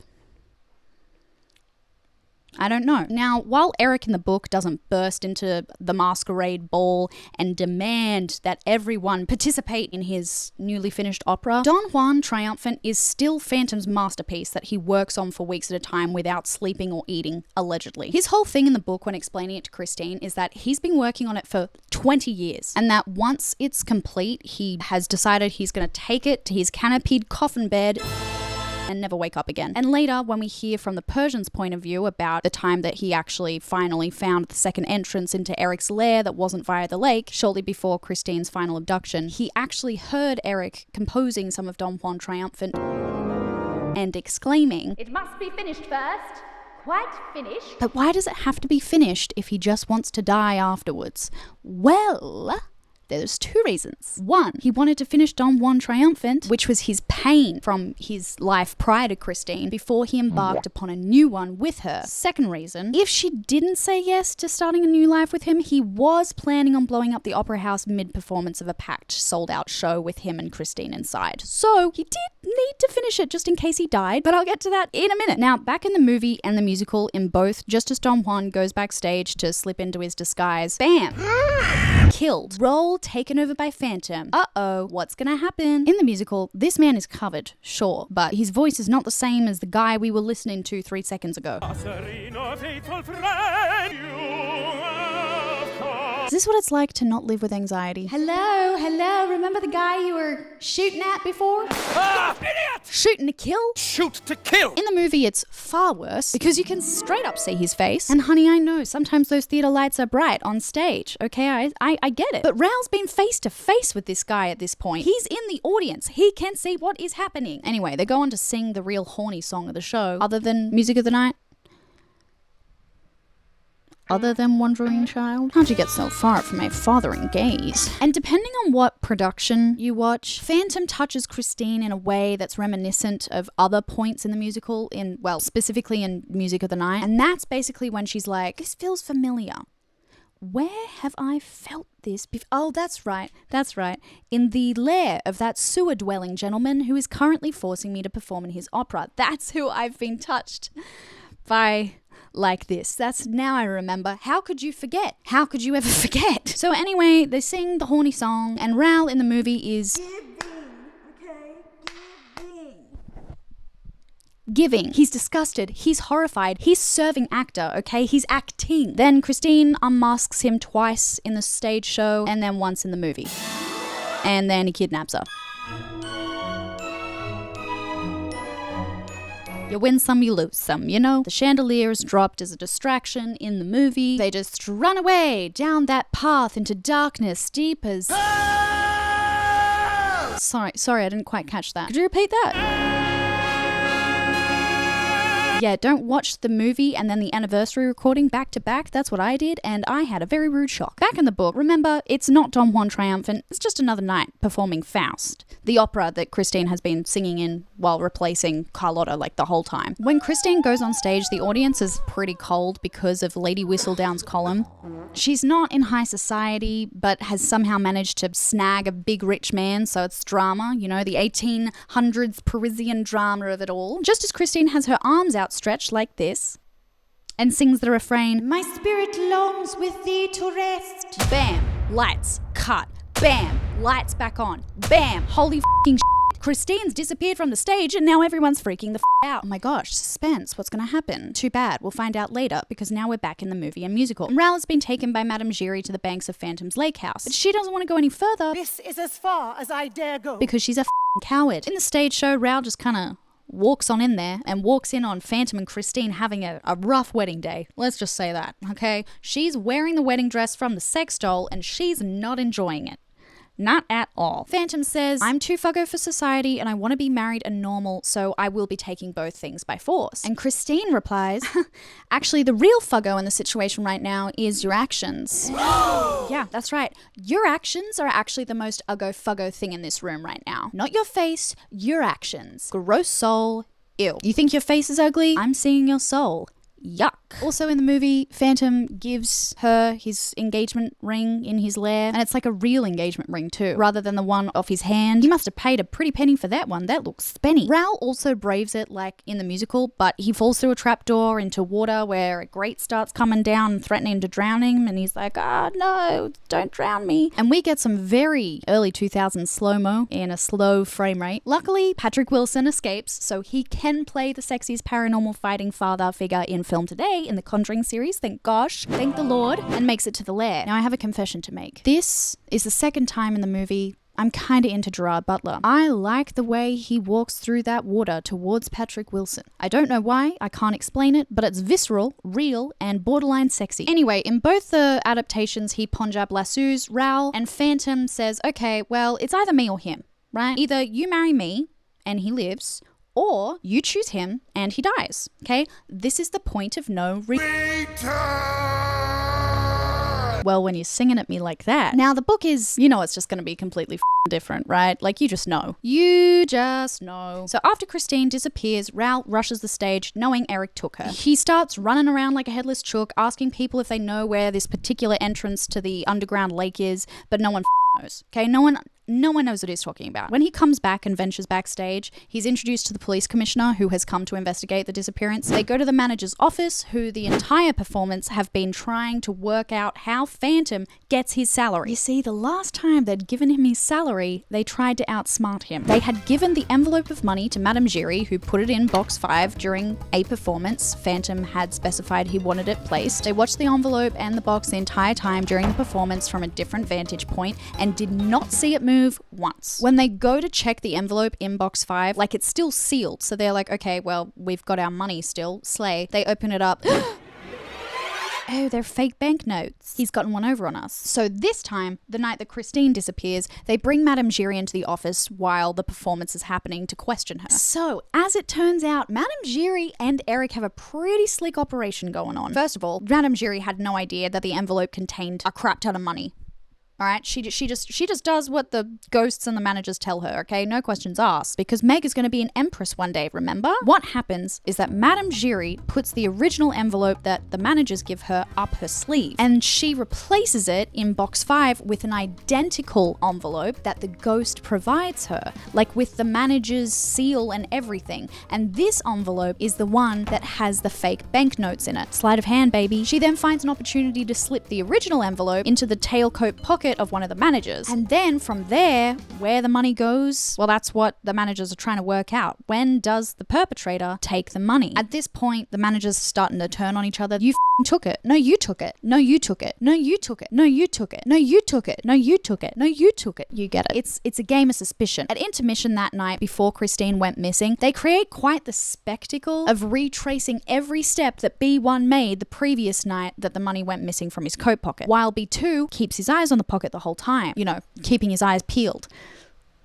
Get it? Because they're bananas in pajamas. So when they finally come back, they look inside the coat tail pocket and the money's still there. So they decide to lock themselves in the office until the same time that they left that night that the money went missing, which was 12 a.m. They also decide to safety pin the tail pocket so that it's harder for the perpetrator to get the envelope out. They wait until 12 before looking again, and once they do, the money is gone. So they turn to each other and they're like, what is going on? No, you took it. No, you took it. No, you. But there's no time to fight because the police commissioner are now at their door and they're faced with Christine's disappearance. At the end of the book, we find out that Erik actually returns all that money that they gave him through the same way that he took the money from the coat pocket in the first place in the office, which is through a trap door in the floor near the manager's desk chair. Why did he return it? His reason for restoring the 40,000 francs of his own accord was that he no longer wanted it. He had relinquished his marriage with Christine Daae.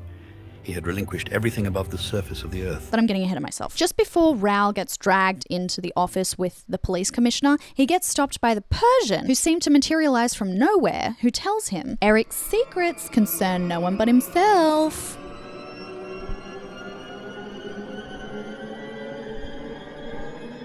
And then he bows and he disappears. In the office, it becomes pretty clear that the commissioner kind of suspects Raoul at first because of all the whistle down columning stuff. But then Raoul, the quick thinker that he is, the smart that he is, tells the commissioner that Christine's simply been taken by an angel.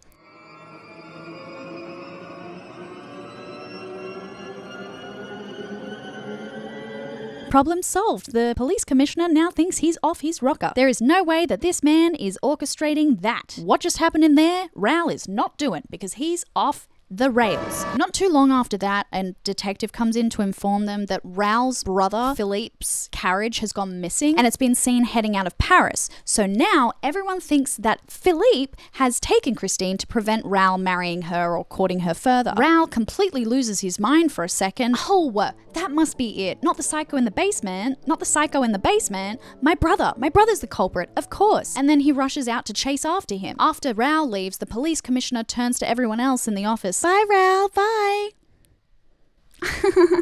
Okay, so, for real, I have no idea whether or not Philippe's got Christine or not, but this idiot likes her enough to go find out for us. This, gentlemen, is the art of the police, which is believed to be so complicated and which, nevertheless, appears so simple as soon as you see that it consists in getting your work done by people who have nothing to do with the police. Lazy? I mean, I wouldn't say that. Yep, you really mind freaked him. I like that this really parallels how Phantom fools everyone into thinking that he's a ghost. Yeah, that's literary analysis. Yeah, but before Raoul can get too far, the Persian pops up again out of nowhere and he's like, hey, I actually know what's going on. I know stuff about Erik. So let's go find him. Let's save Christine. They go to Christine's dressing room where the Persian servant brings them pistols. And this is where the Persian warns Raoul to always keep his pistol at the level of his eye, like he's ready to fire in a duel.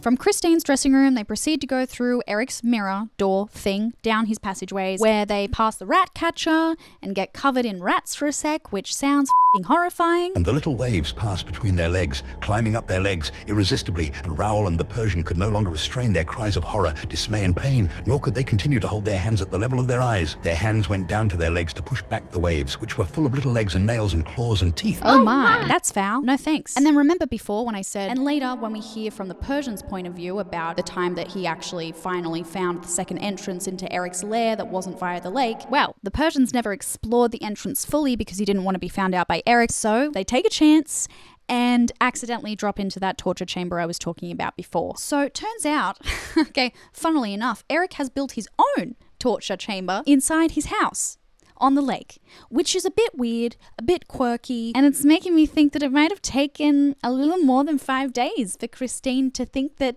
he was not that weird, right? The Persian suspects that poor old Jojo got a bit too curious about Erik and accidentally dropped into here as well. And in the end, he had to use the iron tree to escape, if you know what I mean. So technically, Erik didn't kill him. He simply found him in his torture chamber and then tortured him to death until he did it to himself. All of a sudden, they overhear Erik and Christine talking on the other side of the wall. Well, really, they hear Erik telling Christine to pick between the Requiem Mass or the Wedding Mass, as well as saying, I can't go on living like this, like a mole in a burrow. Don Juan Triumphant is finished, and now I want to live like everybody else. I want to have a wife like everybody else, and I want to take her out on Sundays. I have invented a mask that makes me look like anybody. People will not even turn around in the streets. You will be the happiest of women. All I wanted was to be loved for myself. If you loved me, I should be as gentle as a lamb, and you could do anything with me that you pleased. And Christine says, anything? Anything I want? No, she doesn't. She's tied up. Then there's an alarm bell, which apparently alerts Erik to someone being on the bank of the underground lake. And he says that he is going to go and tell the siren to let them in. Now, Erik's fun little trick with the lake is that when the alarm goes off, he then uses a big straw as a snorkel so that he can breathe and sing like a siren while he lurks in the lake. And because, his singing is so perfect and wonderful and sexy, it enthralls people and it makes them inevitably look over the surface to try and find the voice. And as they look over the boat into the water, sexy siren Erik comes and drags them under the water and drowns them. So that's what he's gone off to do. So now that Erik's gone, Raoul and the Persian start talking to Christine through the wall. And they find out that she's tied up because after Erik kidnapped her and carried her down to his lair half chloroformed, she did try to end her life by striking her forehead against the walls. No, I don't think that would be a fun musical number. Good percussion piece? Maybe that's a bit dark. Christine relays that Erik has gone mad with love and plans to kill both her and himself along with everybody in the opera tomorrow night at 11 p.m. somehow if she doesn't choose to be in a relationship with him. So no pressure. Erik then comes back into the room singing the death requiem, which sounds like a banger. FYI, he's actually just killed Raoul's brother Philippe, who came back to the opera after he thought he was chasing Raoul out of France to stop their elopement after Christine disappeared. But when he didn't find them on the road, he came back to the opera and had heard that Raoul had been asking how to get down to the cellars left, right and center. So then Philippe had somehow found his way down to the lake where he'd fallen victim to Erik's sexy siren. Poor Philippe. Rip. Erik then unties Christine, and it turns out that at some point she's stolen a bag of keys. She's like, listen, okay, we're gonna live together, right? Right? Well, I want to see what's in that room, okay? That room over there. It's a woman's curiosity. So Phantom replies, I don't like curious women. And then he hurts her somehow to get the keys back. Nice. Now, Raoul doesn't have any self-preservation instincts whatsoever. He does not compute in his head that Erik, if he knows that Raoul's in there, he's going to do something bad to Raoul, okay? He's not doing the math. And Raoul, being in love with Christine, of course, doesn't like hearing Christine get hurt, so he lets out an exclamation of impotent rage. And Erik hears it and realizes that at the very least, Raoul's probably in the torture chamber. She's so curious about all of a sudden. Good one, Raoul. Good one. So he forces Christine to look inside, and then after some back and forth, the heat in the room begins to climb pretty significantly. Remember when I said basically drives the person crazy through the illusion of a jungle via an iron tree being reflected a bunch of times within that room of mirrors and the heat being jacked up? Christine is then somehow incapacitated. Obviously, the Persian Raoul can't know how because they're behind a wall. But then they hear Erik dragging her limp body into her room. So Raoul and the Persian stay in the torture chamber for about a day, slowly getting dehydrated and going crazy, thinking they're in an African forest. Just as Raoul begins to turn his pistol on himself and the Persian is looking very lovingly at that length of rope beneath the iron tree, that's when the Persian finally sees a nail near said tree, presses it, and bam! A trapdoor appears. They rush into the cool cellar below and find a bunch of barrels in said cellar. Hoping this is where Erik keeps all his fresh water, they bust a barrel open, but uh-oh, that's going to be gunpowder. That is gunpowder and we have a lamp. Okay, so we'll take the flame away from that. Oh, okay, this is actually every barrel has a bunch of gunpowder in it. Ooh. Remember when I said Christine relays that Erik has gone mad with love and plans to kill both her and himself along with everybody in the opera tomorrow night at 11 p.m. somehow if she doesn't choose to be in a relationship with him. So no pressure. Okay, so he's planning on blowing up the entire opera house mid-packed out performance unless she says yes to his marriage proposal. Okay. Not really much of a choice, so they rush back up to the torture chamber and Christine is on the other side calling out to them. Erik has said that she has to choose between a grasshopper made of bronze and a bronze scorpion that are on the mantelpiece in boxes. If she turns the scorpion, it means yes, she will marry him. And if she turns the grasshopper, Erik, being the gentleman he is, has left her alone to reflect upon her decision for the last time. But Erik's back now, and he says, I'm getting really bored now of this, so you better choose in the next 2 minutes, or I'm gonna turn the grasshopper and blow this place to smithereens, okay? She eventually, obviously, turns the scorpion, which means yes, which is so exciting, because now they're engaged! Oh my god! Congrats, you guys. The Oxford Dictionary defines soulmate as a person ideal. And along with sealing Christine's fate to Phantom, it also floods the gunpowder barrels, yay, no explosion, but also floods the torture chamber, so...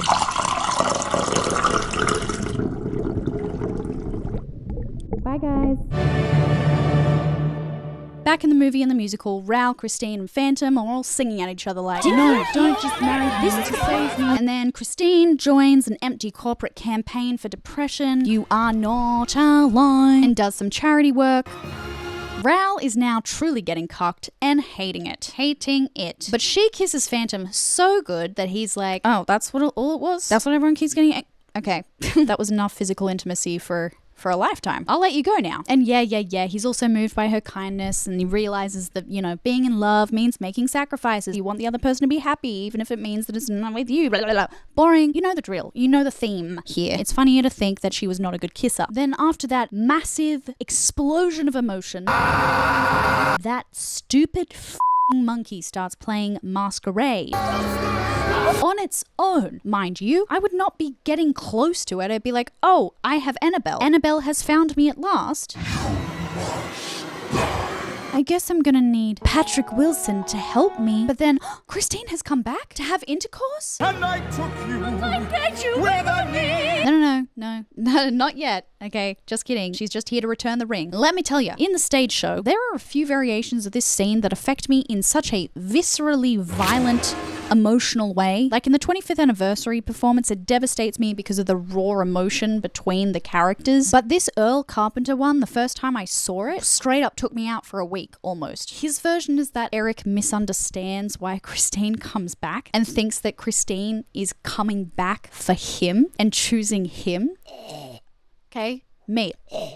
When I watched that made me cry really hard. Don't watch that when you're PMSing. It will ruin your week. Christine and Raoul then paddle off into the sewer sunset, and as the music plays the outro, he hides from the angry mob under what looks like a flame retardant curtain on his throne chair thing before Meg shows up. And then there's this sick piece of theatre magic, but then Meg comes out and finds the mask and does this goofy thing where she's like,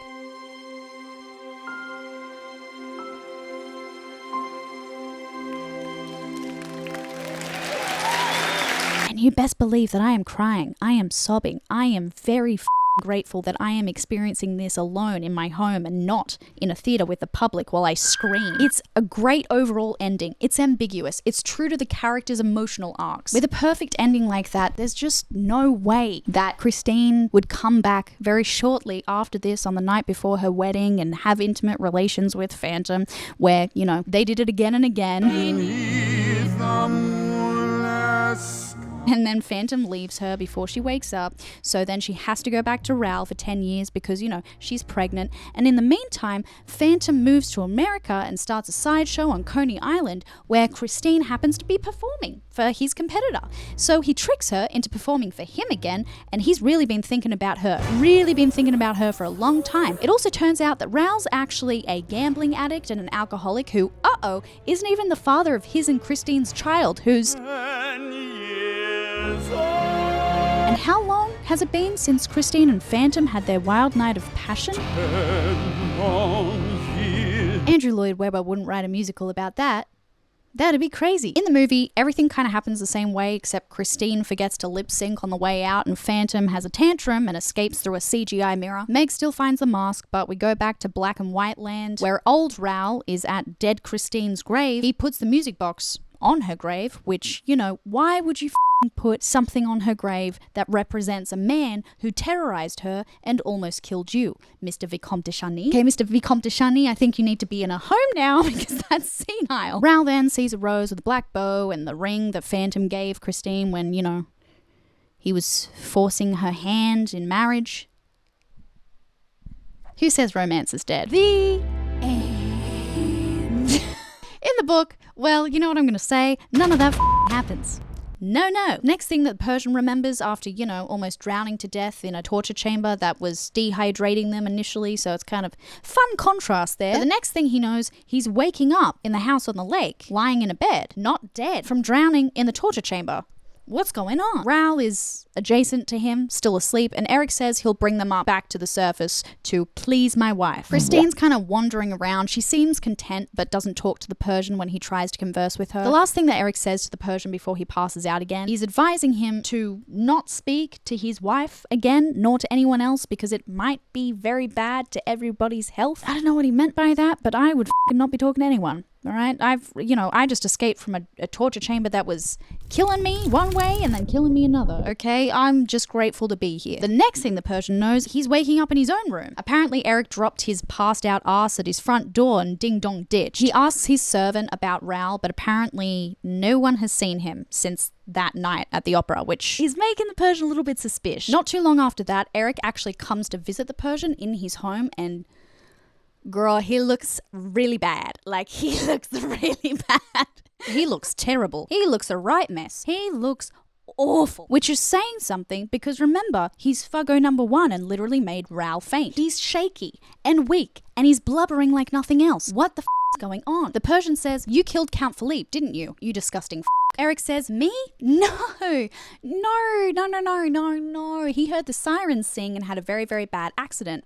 And I don't want to talk about that. I've come to tell you that I'm dying of love. Okay, that was a lot of information. No, what? So you didn't kill them? No, I didn't kill them. Oh, okay, well, that's good. Erik then goes on to melodramatically recount what happened once the scorpion had been turned and the water had begun flowing. Apparently Christine was like, all right, now that I've consented to being your wife, will you please save Raoul from that damn torture room now? Erik, being Erik, apparently told Christine that since she, through her own free will, had become engaged to him, there was no point keeping Raoul alive, since it didn't matter now. He doesn't matter now. His life doesn't matter to you. You're with me. You're with me, babe. But then Christine said, will you save him if I promise not to end my life? Really? You promise? Promise. Saved. Then after that, he returns the Persian to his house, as we know, but he ties up Raoul and leaves him shackled in the dungeons of the opera in the 5th cellar, where no one apparently goes. He comes back from doing this, and apparently Christine was waiting for him, quote, erect and alive.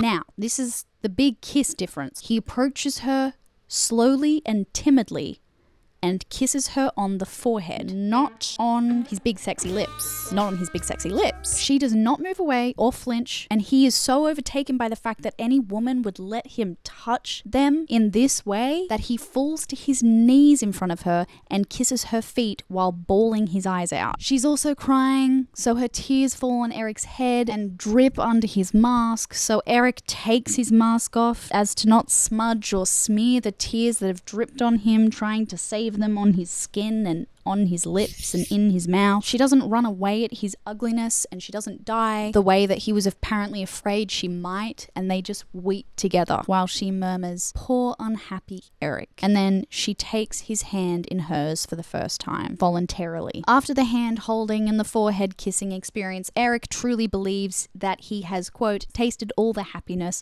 the world can offer. Now, cast your mind back. Remember that gold band that Erik gave to Christine, which she lost after the roof or on the roof, and she was like freaking out because, you know, when Erik gave it to her, he said, but woe to you if you ever part it, for Erik will have his revenge. Well, turns out he found it, and he gives it back to her and tells her that it's now just a wedding gift for her and Raoul. He tells her not to cry anymore, and that he knows she loves Raoul, and that because she had cried with him and empathized with him, he wanted her to be happy, even if it meant it wasn't with him. Erik then lets Raoul go, and then Christine and Raoul have a make-out sesh in front of Phantom, which is a bit odd, and Erik definitely remembers that. So, you know, actually, you know what hey, it's giving... Yeah, I wish love would die. The condition of their release is that Christine must come back the night after Erik dies and bury him with the gold ring he had given her, which she must keep on her finger until that moment. He also tells her where she will find his body and what she should do with it. And then Christine kisses Erik on the forehead of her own volition before leaving with Raoul. Erik then tells the Persian he will send him the possessions that he holds dearest in the world, which when they eventually show up, they are some papers that Christine had written for Raoul on the night of the Masquerade, a pair of Christine's gloves, one of her shoe buckles, and 2 of her handkerchiefs. He also asked the Persian to inform Raoul and Christine of his death by advertising it in the newspaper. And 3 weeks after this meeting with the Persian, Erik is dead is published. Now, remember when I said they then talk about how they dug up a body from the foundations of the opera? It was his skeleton. I did not recognize it by the ugliness of his head, for all men are ugly when they have been dead as long as that, but by the plain gold ring which he wore, and which Christine Daae has certainly slipped on his finger when she came to bury him in accordance with her promise. Bit sad. Something about this book, movie, musical leaves me so emotionally drained, and I can't work out why. It could be because I'm not really sleeping at the moment. But who knows? I didn't script this outro. Let's pray that I make it succinct. Tell me, viewer, Have you ever stared into the sun for too long, transfixed by the intrigue of its ability to cause solar weather that could wipe out all our technology as we know it permanently or temporarily, which would cause a shutdown of the entire planet because we've become too dependent on technology? Only to find that when you gain the courage to look away, you've burnt the retinas from your skull and now you can't see a thing. Because that is how I feel about this story, this musical, this movie, this novel now. I have spent, as of today, 8 months researching, scripting, and then filming and editing this video. I've tried to do an outro multiple times, like hours of footage, but I can't seem to get my thoughts in order and I can't really articulate myself well enough. I want to talk about these themes that are presented in Phantom of the Opera, but I want to do it in a more critical way than I think is this video's vibe. So I'll be delving into the themes a little more in a Love Never Dies / Phantom of Manhattan video. I'm looking into the fandom a little bit more and how they engage with the themes in their fanfiction, because let's be so friggin' for real, Love Never Dies is just ALW's fanfic, just from, you know, a general literature overview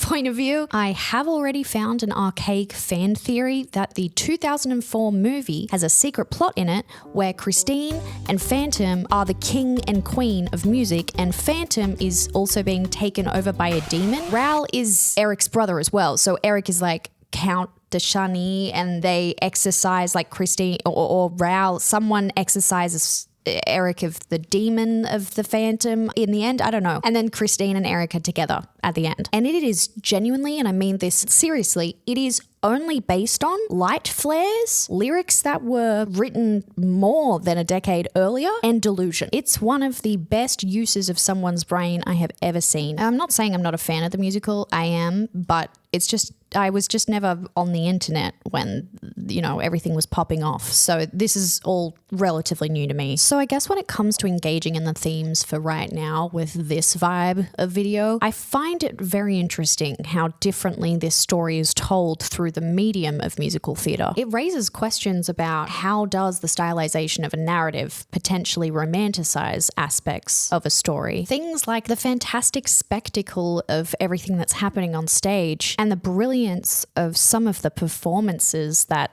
this score and show really requires of its actors could get in the way of recognizing or romanticizing issues of consent, obsession. Is Christine kissing Phantom in the end when he's about to murder her fiance really an act of compassion, or is it just a final ditch effort to try and survive this up situation she's now in? In the novel, the genre is gothic mystery, basically. Like, who is or what is doing all this stuff? Whereas the musical is like this melodrama and emotional spectacle rather than a mystery of who's doing stuff. You know, we know who's doing it. Who's doing it is that guy who just took that woman downstairs into his lair. Hey, he's probably the one who's sending the notes, yeah? Like, there's really no romantic ambiguity in the book where, you know, the musical really leans into that. I think it's just interesting what elements can be changed or twisted or merged to make an entirely almost different tone. I think it's interesting from a storytelling perspective. I personally cry when I watch this musical. It does strike me in the heart. Maybe it's wrong, maybe it's right. I don't know, man. As Andrew Lloyd Webber in one of his other musicals said, now I don't say who is wrong, who is right.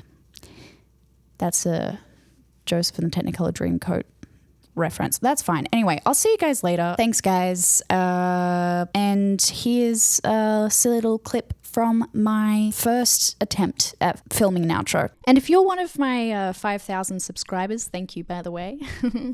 Thank you.